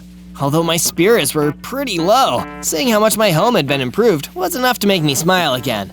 The place had gotten much bigger, not quite the size of the Mushroom Lord's fungal fortress, but still with more rooms and better storage and crafting areas. It reminded me of the weaponsmith and how he'd be proud to see how far we'd come. Suddenly, there was an attacker at the perimeter wall. It was one of the mutant zombies. It must have followed our trail back from the Mushroom Lord's base. Immediately, I went in to attack it, but not out of anger. I had to make sure to follow the air elemental's teachings and not let myself be too frustrated. I fought with all the ferocity of fire, but also the calmness of still water. I stood my ground like stone and finally moved with the swift speed of the air. I was in tune with all the elements, and it allowed me to beat the mutant zombie. To my surprise, I leveled up. My victory had made me even stronger. I now had 50 hearts and a new understanding of my elemental abilities. This gave me a special power, the Dragon Fireball Attack. Even better, the mutant zombie dropped a clue. Fungi the Mushroom Lord was going to be in the Autumnal Valley soon.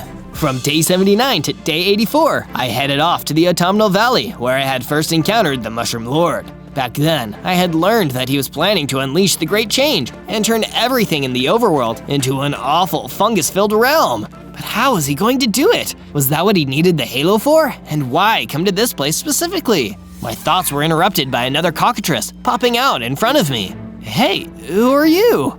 I'm Carl the Cockatrice, and you must be Zozo, the elemental wolf. So, are you friendly like Clarence? I know not all cockatrices agree with the Mushroom Lord.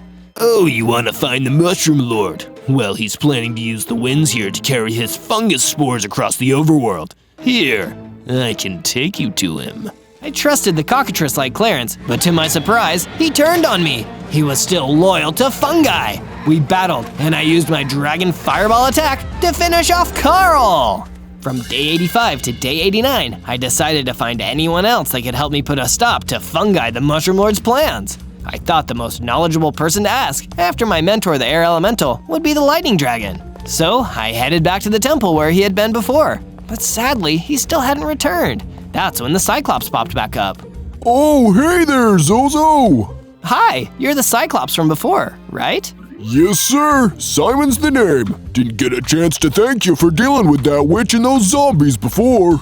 No problem. I don't suppose you know where the dragon went? No idea. Haven't seen him since he left the temple.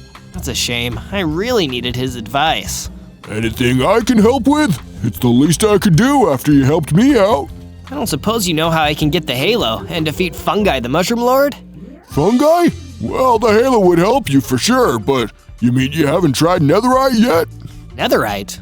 Yeah, fungi's weak to netherite. And lucky for you, I know a place you can get yourself some. From day 90 to day 94, I headed off to the place that Simon the Cyclops had pointed out for me. It was a cave where apparently someone had stashed some netherite ingots and forgotten about them. I kept my guard up. After being betrayed by Carl, I couldn't be 100% sure that this wasn't a trap. And at any rate, the last time I was in a cave, I had a whole nest of nasty myrmexes to clear out. But much to my pleasant surprise, I found the chest without any trouble, and sure enough, it was filled with netherite ingots. But I couldn't just hurl them at fungi and call it a day. No, I needed to craft them into something that could help me win the day. I thought back to my old friend the weaponsmith, and it gave me the perfect idea. I'd make a netherite sword.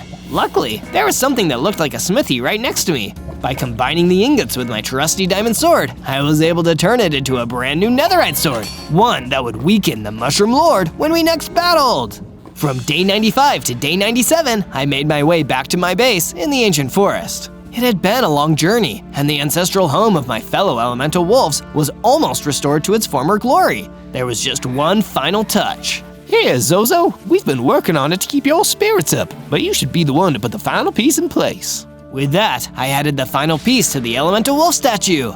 With the statue done, the air elemental approached me. It's time, Zozo. You've learned much about harnessing the elements and restoring balance to the overworld. Before you face the Mushroom Lord once more, you deserve to give yourself a moment to remember just how far you've come and just how much progress you've made. Taking a moment, I realized that I'd grown and gotten stronger as the statue had gotten bigger. It was there as a reminder of how much I'd gone through and how big I felt on the inside now. It had been one heck of a journey and not always an easy one, but I wasn't the same wolf cub that I'd been when I started. Ow! On day 98, I got ready to set off to take on Fungi the Mushroom Lord one more time. First, I spoke to Clarence the cockatrice. Well, Clarence, this might be goodbye for good. Zozo, wait! I want to come with you. Are you sure? I thought you were scared of the Mushroom Lord. I am, or at least I was, but I should have stood up to him instead of running away. If you're gonna take him down, then now's as good of a time as any for me to do what I should have done from the start. Glad to have you with me, Clarence. As we went to leave, my air elemental mentor had one final bit of wisdom to impart. Zozo, you must remember all you've learned. You can restore balance as an elemental wolf with the halo in your possession.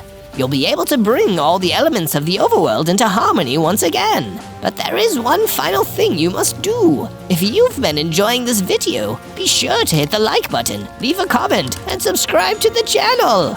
On day 99, Clarence and I marched up to the huge fungal fortress of the Mushroom Lord. Our plan was to get inside, weaken Fungi, and get the halo back from him. We were met by a horde of zombies ahead of us, but I remembered all I had learned so far and relied on my elemental powers to fight back.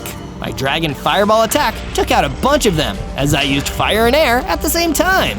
I swung my netherite sword at the zombies, taking them out in one hit. The air was guiding my sword, and the netherite hiding within the earth was strengthening my blows. The zombies had once been a challenge with their numbers, but now I was better attuned with the balance of the elements, staying calm and cutting through them one by one. As more and more zombies flooded out, Clarence hung back to distract them, and I ran right into the base, ready to take down the Mushroom Lord himself. On day 100, I searched the Fungus Fortress for the Mushroom Lord, but instead, I found what I'd been looking for, the Halo! But it was guarded by a mighty Pigless. I used all of the elements to defeat him! And sure enough, just like the Lightning Dragon had promised, I obtained the Halo. I leveled up, getting 80 hearts, and even one more extra ability, a Lightning Blast. I hurled crackling bolts of lightning at the Pigless. Before long, they had been defeated, which only left their master. Zozo, you won't stop the great change. Even with that blasted halo, you'll never stop my plans. Soon the overworld will be mine, a filthy fungus-ridden paradise for me to rule over. No, Fungi, you'll never win! I have mastered all the elements, but most importantly, I know why you'll never win. Because there must be balance. The overworld can't just be one thing. Foolish wolf, you have been a thorn in my side for too long. Right before my eyes, Fungi the Mushroom Lord grew into a huge version of himself. Although I was surprised, I didn't let my fear rule me. After all, two could play that game. I channeled the balance of all the elements and called on the power of the Halo to transform into my ultimate form. Awoo! The battle was on! I swiped at Fungi with my netherite sword, and it worked! Simon was right. Netherite made him weaker. I fought with all the attacks at my disposal, Energy Blast, then followed up with a Claw attack, and some extra Dragon Fireball and Lightning Strikes for good measure. The netherite made my attacks do some real lasting damage. The Mushroom Lord was almost beaten. I summoned up all the elements, earth, wind, fire, the water, lightning, and energy of the overworld, and channeled them into one last swing of my sword. Boom! It worked! Fungi the Mushroom Lord was defeated! He exploded into tiny little spores. But this wasn't a chance for me to be cruel, so I called up the wind to carry his spores across the overworld, just enough so that fungus and mushrooms would grow. After all, everything had to be balanced. That was my job as the Elemental Wolf. On day 1, I spawned in as an elemental shark in the middle of a tropical rainforest. And before I could understand what any of that even meant, I was surrounded by a gang of terrifying fire elementals, led by a massive magma golem. Looks like we got him, boss. The last elemental who wouldn't bend the knee for ya. What? I feel like I'm missing something here. Everyone laughed at me for saying that, and it definitely didn't make me feel good. The magma golem was the only one who remained steely and serious. I think I'm missing something too. I'm missing the part where you swore absolute loyal to me, Magnus, the Magma Golem, Lord of the Elementals. Who made you Lord of the Elementals? I've never even heard of you. I made myself the Lord, and if you don't bow to me, I'll make you into Shark Elemental Sushi. I think I'd rather make myself scarce. Before the Magma Golem or his fire elementals could attack me, I used one of my elemental powers to warp out of there and run away as fast as I could. As if this day wasn't stressful enough, as I was running away, I got incredibly hungry and didn't have any food. Could this get any worse? The only food I could find in the tropical rainforest was some apples, but it was being guarded by an angry earth elemental. Would you be down to share one of those apples with me? No, these apples can only be enjoyed by servants of Magnus, Lord of the Elementals. Is there anyone around here who doesn't work for this guy?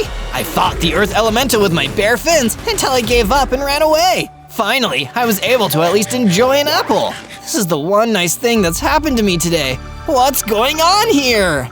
On day 2, I kept running through the tropical forest until I was convinced I'd lost the Magma Golem and his nasty gang of fire elementals. If there's one thing I can be sure of in this crazy, confusing world, it's that those guys are bad news. When I felt safe, I punched down one of the trees and made myself a wooden pickaxe. And with that, it wasn't hard to mine down into the ground and collect myself enough stone blocks to get started on a base. I think after all this craziness, I've really earned a roof over my head tonight. I used the stone and wood I collected to start building a base with a basic bedroom and living area, complete with a sofa and a couch. I also made myself a stone sword and a stone pickaxe. It wasn't much, but at least it was something. as long as that awful magma golem doesn't come and try to burn it down. But I soon wished I hadn't said that, because a few of the magma golem's fire elementals came blazing through the forest towards me.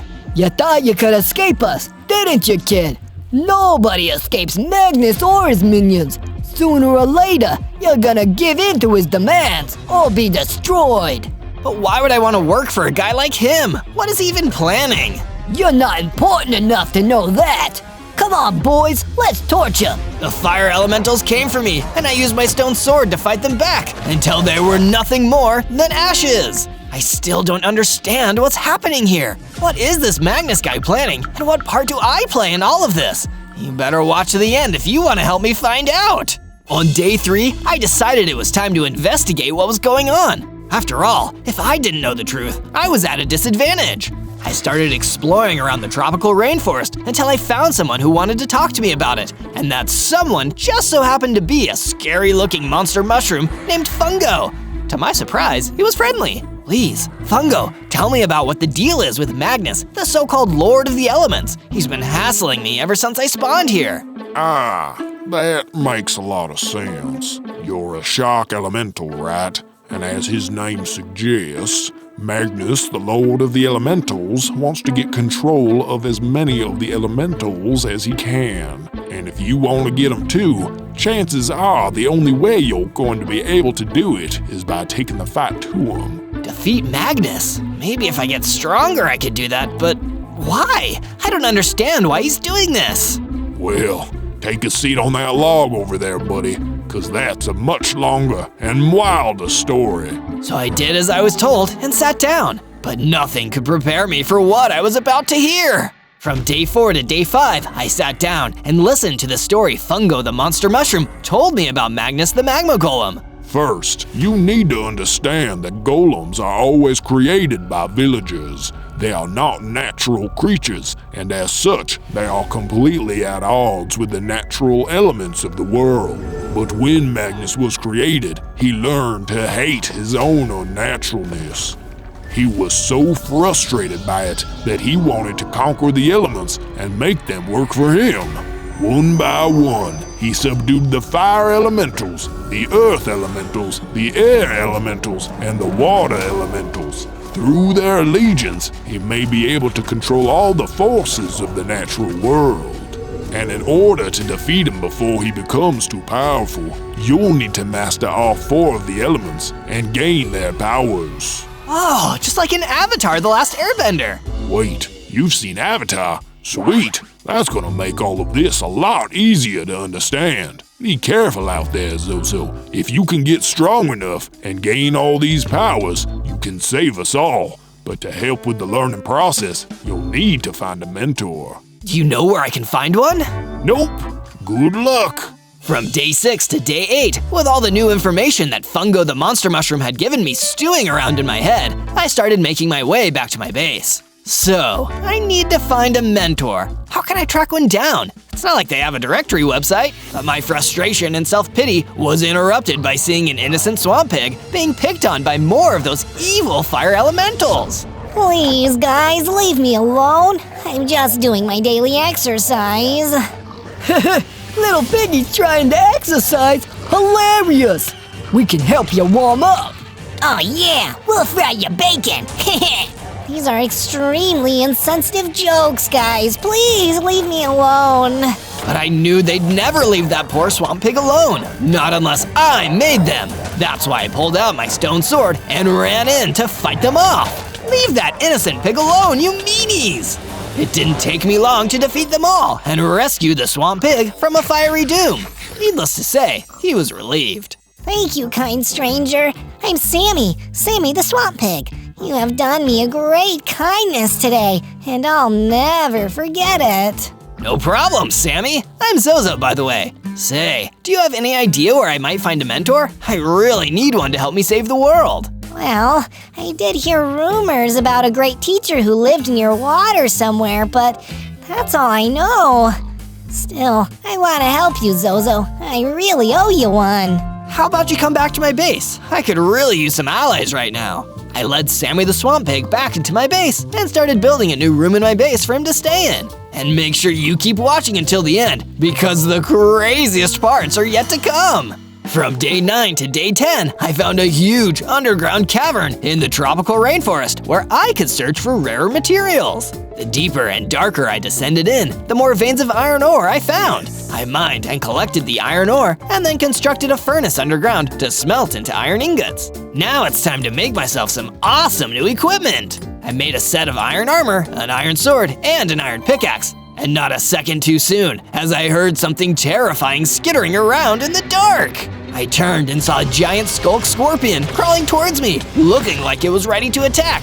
And it turned out that it actually was. I tried to attack it with my iron sword, but it didn't seem to have much of an effect on the monster, which was as strong and fast as it was angry. In the end, I needed to use my location warping ability to zap out of there and run deeper into the darkness of the underground cavern. Can't see how this would ever end badly. From day 11 to day 12, all I could do was try to hide deeper in the underground cavern and hope that the skulk scorpion didn't find me down there. How am I gonna save the world from a powerful magma golem if I can't even defeat a nasty underground bug?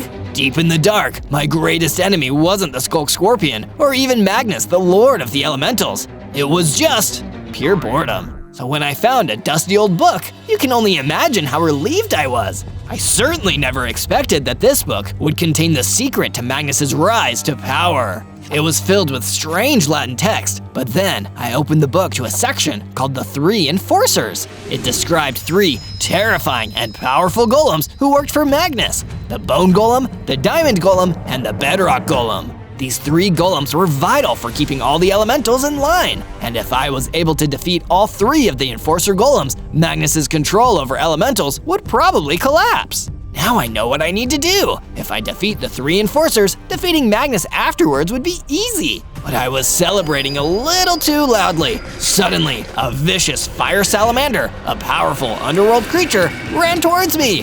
He was a tough mob to defeat since he shot flames at me. He had something that looked like an organic turret protruding from his back. A truly bizarre and scary mob, but with the knowledge of what I needed to do fueling me, I was able to do it. And this gave me enough XP to level up, becoming a bigger, stronger elemental shark with 18 hearts and the ability to breathe fire. Looks like I've mastered 1 element, 3 to go. Keep watching to see what I evolve into next. From day 13 to day 15, I returned to my base, bigger and stronger than ever before. And when I was back, I saw that Sammy the Swamp Pig had made an awesome addition to the base while I was gone, a whole new floor. Whoa, Sammy, this room looks so cool. What exactly is it? Look, it's a lounge area, Zozo. You need to stay relaxed if you want to be in harmony with the 4 elements. An excellent idea, Sammy. Do you have any news on where I might be able to find the mentor I've been searching for too?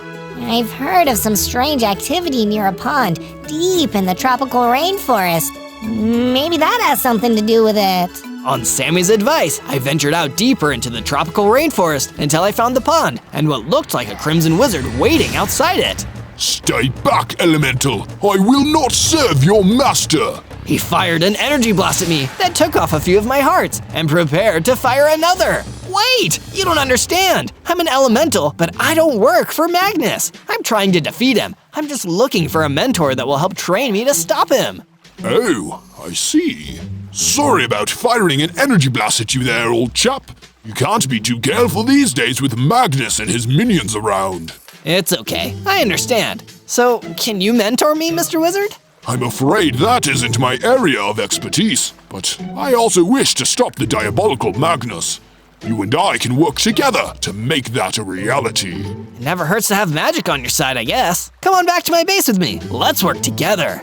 Lead the way, Elemental Shark. I set off back towards my base with 1 more ally in tow. From day 16 to day 19, I returned to my base with the Crimson Wizard. Because Sammy the Swamp Pig figured I might be returning with a mentor, he'd already built a room for the Crimson Wizard. My base is practically becoming a hotel. I should start charging people. I'd be happy to pay. This room looks wonderful. Before you get too comfortable, Crimson Wizard, I need some advice. Do you have any idea where I should go next in my quest to master the elements and take on Magnus? Good question, Zozo. Personally, I would suggest the Mojave Desert. To master all the elements, you must first experience them all. That sounds like a good idea to me. Time to go. After a couple days of traveling, I'd reached the Mojave Desert and started searching around for any clues as to what I needed to do next. The last thing I expected was to run into a talking desert cat. Hey, little kitty, do you have any idea what I can do to help defeat Magnus, Lord of the Elementals? Meow. Magnus?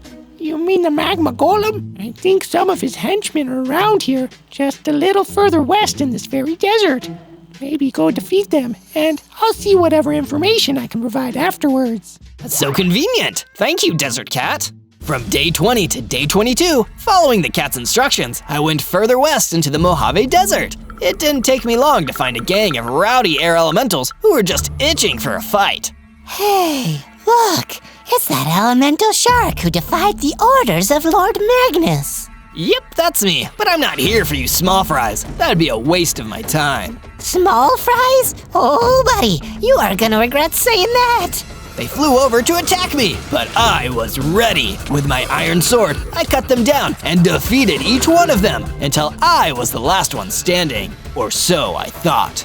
Turned out, one of Magnus's head enforcers, the Bone Golem, had been sneaking up behind me. I turned just as the Bone Golem hit me, taking off a shocking number of hearts. Immediately, I was fighting for my life, striking him with my iron sword, but it wasn't having any effect. He was so confident, he started throwing his own bones at me. I needed to pull out the big guns and use my elemental powers on this nasty overgrown skeleton. Fire breath, go! I breathed a powerful jet of flames onto the Bone Golem, finally defeating him. And with that, I was a third of the way to bringing down Magnus and his Empire of Evil. From day 23 to day 26, I went back to tell the Desert Cat about my success. Hey, little kitty, I found those henchmen and I kicked their butts. Meow, that's great news. Those jerks kept making crazy wind and messing up my fur. Now I can nap in peace without worrying about any air elementals bothering me. So, what can you tell me about Magnus, and how can I defeat him? Well, Magnus doesn't like to fight his own fights. He prefers to have his henchmen take care of that for him. So if you can defeat all of his elemental goons, he won't have anyone left to fight for him, and he'll have to face you himself. I guess I just need to make sure I'm strong enough when the time comes. Meow, that sounds about right. Oh, before I forget, maybe you can use this. The cat gave me a potion of power. Thanks, I can definitely use this. Glad to hear it. Now scram, it's my nap time, and I just found the perfect sunny spot.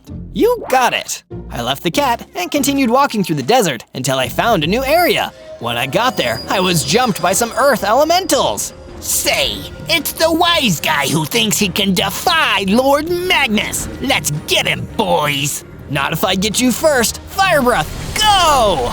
I blew a blast of fire at the earth elementals and followed it up with an attack with my iron sword. Pretty soon, all but one of the earth elementals was defeated. Wait, if you let me go, I can give you some information. Oh yeah? Yeah, Lord Magnus's headquarters. It's guarded by earth, air, and water elementals. Is that helpful? Yeah, get out of here. He ran away, and I took the moment of victory to drink my potion of power. When I did, I gained 24 hearts, evolving into an even bigger version of myself. And I gained the Earth ability. I can shoot an Earth charge that leaves behind a pile of dirt on the ground. Looks like I just mastered Earth. 2 down, 2 to go. From day 27 to day 31, I headed back to my base. On the way there, I passed the pond again. There was a diamond golem there, waiting for me. He attacked me, and I tried to fight back, but he was way too strong. In the end, I had to run away before he dealt me too much damage. Oh, that was a close one. I was scared he'd chase after me, but finally I made it back to my base, safe and sound. Wow, Zozo, look at you. You're so big and strong. Indeed, your stature is most impressive. Thanks, guys, but I'm not done yet. I've still got 2 elements left to master, and I need to get way stronger if I'm gonna defeat Magnus. Still, you must take time to celebrate how far you have already come. Speaking of progress, I have a sense that there is something useful to you waiting at a nearby location, the Rainbow Beach. Then I'd better get going and see what it is. From day 32 to day 35, I traveled to the Rainbow Beach to see what the wizard might have sensed out there. I sure wish magic would be more specific.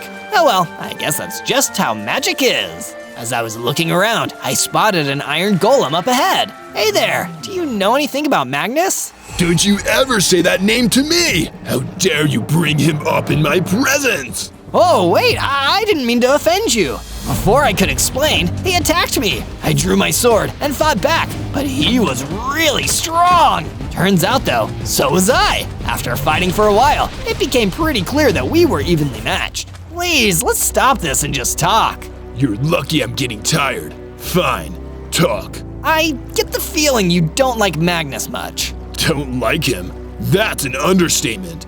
We used to be best friends a long time ago. One day though, he started getting obsessed with the elements. He wanted to control them, all of them. And when I tried to argue with him, elementals think they're so great. Huh. See how great they think they are when I find a way to control every element. What's wrong with you having one specialty? All I do is iron, but you don't see me complaining. That's because you're a loser, and I don't need to spend my time with losers. If you're not with me, you're against me. He knocked me out and left. I never saw him again. Pretty soon, I started hearing about what he was getting up to, and I realized that the friend I used to know was gone. His jealousy and hunger for power turned him into a villain. That's terrible. I'm so sorry. I'm trying to master all the elements too, but it's so I can beat him and stop him from hurting people. If that's true, then that is a noble goal. I wish you luck, Mr. Shark.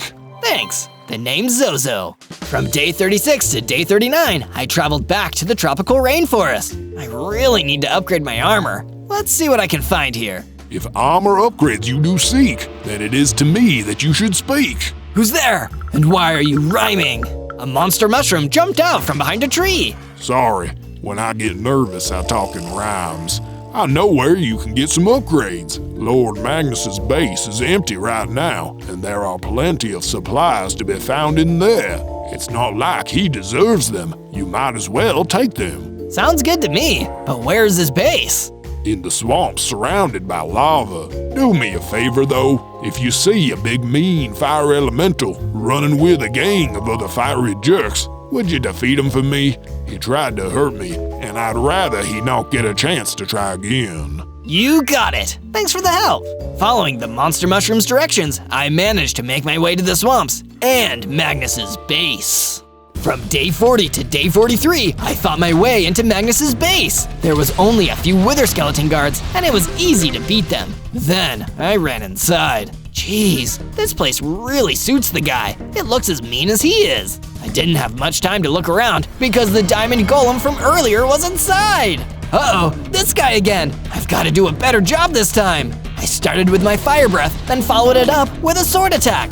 It was pretty tough, and I wasn't sure if I would be able to do it. But finally, I was able to defeat him. When the diamond golem fell, he dropped a whole bunch of diamonds. This is just what I need. Now I can go back to the base and upgrade my gear. I grabbed all the diamonds. Now I've got to get out of here before Magnus gets back. I may be a lot stronger than I used to be, but I'm still not ready to face him. Maybe with some upgraded armor and weapons though, I'll be closer to my goal. From day 44 to day 49, I traveled back to my base and got to work on upgrading my armor and weapons. Using all of the diamonds I got from that diamond golem, I was able to craft a diamond pickaxe, a diamond sword, and some diamond armor. Awesome, look at all this stuff. I feel more powerful already. Okay, back to exploring. I need to see what else I can do to improve and work toward mastering those last two elements. I headed out into the rainforest and started exploring. As I did, I came across a group of fire elementals. They didn't see me at first, but I could hear them. You guys remember that loser mushroom that got away from us before? I think I know where we can find him and finish the job. Nice! He was so pathetic! Let's go get him! That's the fire elemental he was talking about. If I fight and defeat these guys, he won't have to worry about them anymore. Wait, there's some shocky freak listening to us. That's the guy the boss told us about. Yup, and I'm here to kick your butts. Using my new diamond sword, I was able to defeat those fire elementals in no time. This new gear sure is great. I can't wait to see the look on Magnus's face when he realizes I'm finally strong enough to take him down. But I can't get ahead of myself. I gotta focus on mastering water and air. Time to get moving. From day 50 to day 53, I traveled into the Red Rock Highlands to seek out new ways to master the elements. I feel like the Highlands can teach me air stuff, right? That seems right. Or maybe water. Is there water here? As I explored, I came across an open book lying on the ground. Inside it said, "I'm gentle enough to wash your hair, light enough to fly through the sky, strong enough to crack rocks." What am I? That doesn't make any sense. How can one thing wash hair, fly in the air, and break rocks? I don't get it. It took me a little while to think about it, but suddenly it came to me. Wait a second, it's water! That's right, Zozo. An earth elemental jumped out at me. Guess you're smarter than you look. Too bad you'll never get a chance to master water because Lord Magnus sent me to take you out. Out to dinner? No, out of this world. Oh no! I got my diamond sword ready and started swinging. I followed it up with some fire breath and the earth elemental crumbled. After the fight, I could feel myself getting bigger and stronger. I'm evolving again! As I got stronger, I gained more hearts. Now I have 35 of them. I also gained the Ice Blast ability. I can freeze enemies in place with this. I guess I finally mastered water. Only one more to go! From day 54 to day 57, I returned to my base. The Crimson Wizard had a surprise for me. He built some protective walls around the base while I was gone. As a token of appreciation for letting me stay at your home rent-free, I thought I might work on our defenses a little bit. These walls look really nice. I feel safer already. Thanks! No problem. Now I'm feeling pretty good, but I know I need to get stronger and master the fourth and final element. I need some help. I wonder if there's anyone who can mentor me. I looked around the base for ideas, but as awesome as my new friends were, none of them would be able to teach me about fighting. Wait a second, that iron golem I met before was really tough and cool. I should go ask him if he can help me. I returned to the place where I met the iron golem and sure enough, he was there. Hey, it's me, Zozo. Remember me? I do. How is your quest to master the elements and defeat Magnus going? I've got 3 out of 4 down, but I still need to get stronger. Would you train me? Train you to take down Magnus? It would be an honor. Let's get to work, Zozo. From day 58 to day 62, I started my training with the Iron Golem. He set up a wall of blocks for me. You see these blocks? Break them without touching them. I'll try my best. I used my fire breath to break the blocks. Now try to dodge my attacks.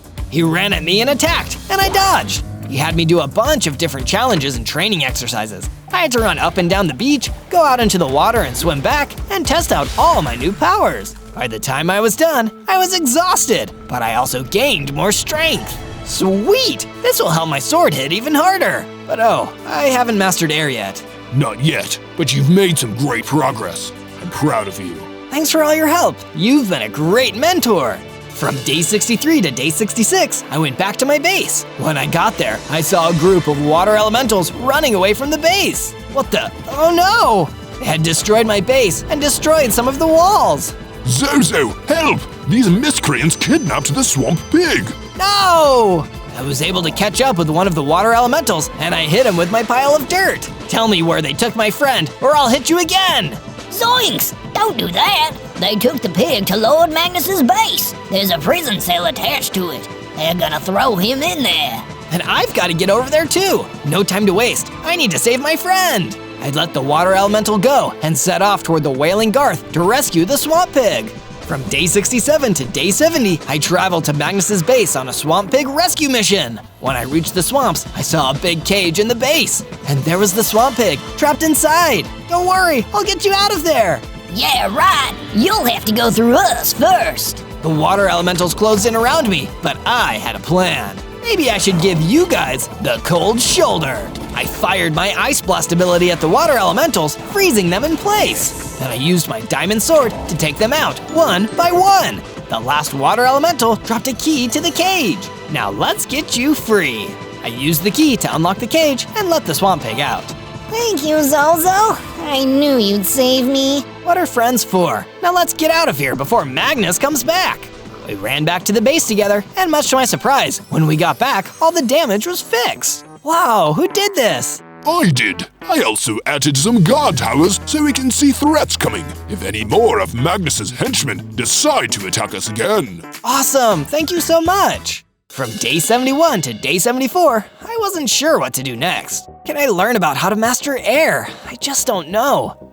Wait a second, there was that Skulk Scorpion I couldn't fight before. I bet I could beat him now. Maybe then I'll figure out what to do next. With my new plan to fight the Skulk Scorpion, I headed down into the underground cavern. Hello, Mr. Scorpion, are you down here still? Sure enough, there it was! The scorpion ran at me and tried to sting me with its stinger, but I fought back with a fire breath and my sword. Then I used my ice blast to freeze it and follow up with the sword to finish it off. I did it! I did it! Hey, look at this! There was a book on the ground. The Book of Exposition. What's it say? The answers you seek lie deeper in the cavern, but there you must face the bedrock golem. Well, who am I to argue with a random book? Let's go! From day 75 to day 78, I followed the instructions from the Book of Exposition and headed deeper into the underground cavern. There, I saw a group of earth elementals and a big bedrock golem behind them. Before I could say anything or attack, the earth elementals spotted me. I've had enough of this clown. Why don't you just give up already? Because what Magnus is doing is wrong, and I can't just stand by and let him get away with it. Okay, then don't stand by. Just stand. Die. The earth elementals rushed at me, but I was ready for them. I fought them with my diamond sword. Once they were all gone, I turned my attention to the bedrock golem. Now it's your turn. He was much tougher than the earth elementals. In fact, he was tougher than anyone else I had fought so far. I had to use all of my special abilities to knock him down and out of his misery. That was a relief, and good, because I felt myself evolving again. My hearts increased to 80, and I gained the ability Whirlwind Attack. I did it! I mastered air! I've got to tell everyone! From day 79 to day 84, I ran back to the base to deliver the good news. Hey, look! Look! I showed my friends my new evolved form and tested out my Whirlwind Attack for them. Wow, Zozo, you're amazing! Most impressive. So now what should I do? Excellent question, my friend. I believe the answers await us at the Red Rock Highlands. Shall we go there now? Yes, let's go! From day 85 to day 89, the Crimson Wizard and I traveled to the Red Rock Highlands. Okay, we're here. Now what? Let me see. I had hoped the Highlands would reveal the truth to me when we arrived, but it remains unclear. Perhaps we should see if we can acquire any additional items that might allow you to upgrade your gear? Sure, why not? Together, we searched the area for cool items. I found some more diamonds and gathered them up. From day 90 to day 94, I was gathering diamonds while the Crimson Wizard headed back to the base. All of a sudden, Magnus appeared behind me. Still haven't given up yet, I see. Nope, and I never will. I finally mastered all the elements, and I'm coming for ya. Oh yeah? How are you going to do that from underground? What? What are you talking about? The one element you haven't mastered. The element of surprise. Magnus hit me hard, knocking my diamonds out of my hands. Then he got me again, knocking me out cold. When I woke up, I was in an underground chamber. Oh no, I'm trapped in here. What should I do? Wait a second, Magnus didn't count on me still having this iron pickaxe. I'll use it to tunnel out of here. I wasn't sure how long I'd been out, so I had to work fast and make up for lost time. I dug faster than I'd ever dug before, until I broke through to the surface. Nice try, Magnus, but you can't get rid of me that easily. From day 95 to day 97, I started making my way back to my base. On the way, I was ambushed by a group of earth elementals. See? I told the boss burying him wouldn't work. Weeds always grow back. I'm not a weed, I'm an elemental shark, and I'm stronger than you, and I'll prove it. I fought back, and with my mastery of all 4 elements, it didn't take long for me to beat them. I finished my fight with the Whirlwind Attack and blew them away. Awesome! Okay, no time to celebrate yet. I've got to get back to the base. On day 98, I finally made my way back to my base. Zozo, where have you been? We were worried about you. Magnus surprised me and trapped me in an underground chamber. I had to dig myself out. Monstrous. That's awful. It's okay, I'm totally fine. I made it back, and we still have time for me to use my mastery of the elements to defeat Magnus and restore peace. It's gonna be great. You're right, Zozo. Gee, this sure has been a wild adventure. And to see more adventures like it, make sure to like this video, subscribe to the channel, and search Zozo. Zozo, allow me to accompany you to Magnus's lair. There, you can finally end this nightmare for good. On day 99, the Crimson Wizard walked with me all the way to the swamps and Magnus's base. He couldn't come with me, but I didn't want him to. It was important for me to face Magnus on my own. There, outside the base, were earth elementals, air elementals, and water elementals guarding it. I was pretty nervous at first because there were loads of them and they all attacked me. But I knew I could do it. I fought my way through the elemental guards, freezing them with my ice blast, burning them with my fire breath, and blowing them away with my whirlwind attack. It took a while to get through all of them, but in the end, I managed. Phew, all that fighting made me hungry. Magnus must be anticipating me because he really did gather all the remaining elementals to guard his base. Now, let me find him. On day 100, I headed into Magnus's base to finally complete my quest. He was sitting on a throne, waiting for me. I escaped your trap. So I see. I had a feeling you might. It doesn't matter. You're going to lose. I don't think I am. See, there's something you don't get about the elements. They require balance. They're equal. None of them are better than the others. Elements don't have lords. They're all equal and work together. Foolish words from a foolish shark. No more talking. Let's fight. He didn't have to tell me twice. He didn't even have to tell me once. I was already getting my sword ready. I used my dirt ability to hopefully trap him, but he dodged it. He came back at me with an attack, but I dodged it and attacked again. All of a sudden, Magnus started shaking and growing. He evolved into a bigger, stronger version of himself right before my eyes. Uh-oh, I've got to step up my game. Ice time! I used my ice ability to freeze Magnus so he wouldn't have a chance to hit me with his new evolved strength. This gave me just enough time to use all the other elements back to back. Earth, fire, air! With all my powers combined, I finally defeated Magnus! It's over! Now we can all coexist in peace again!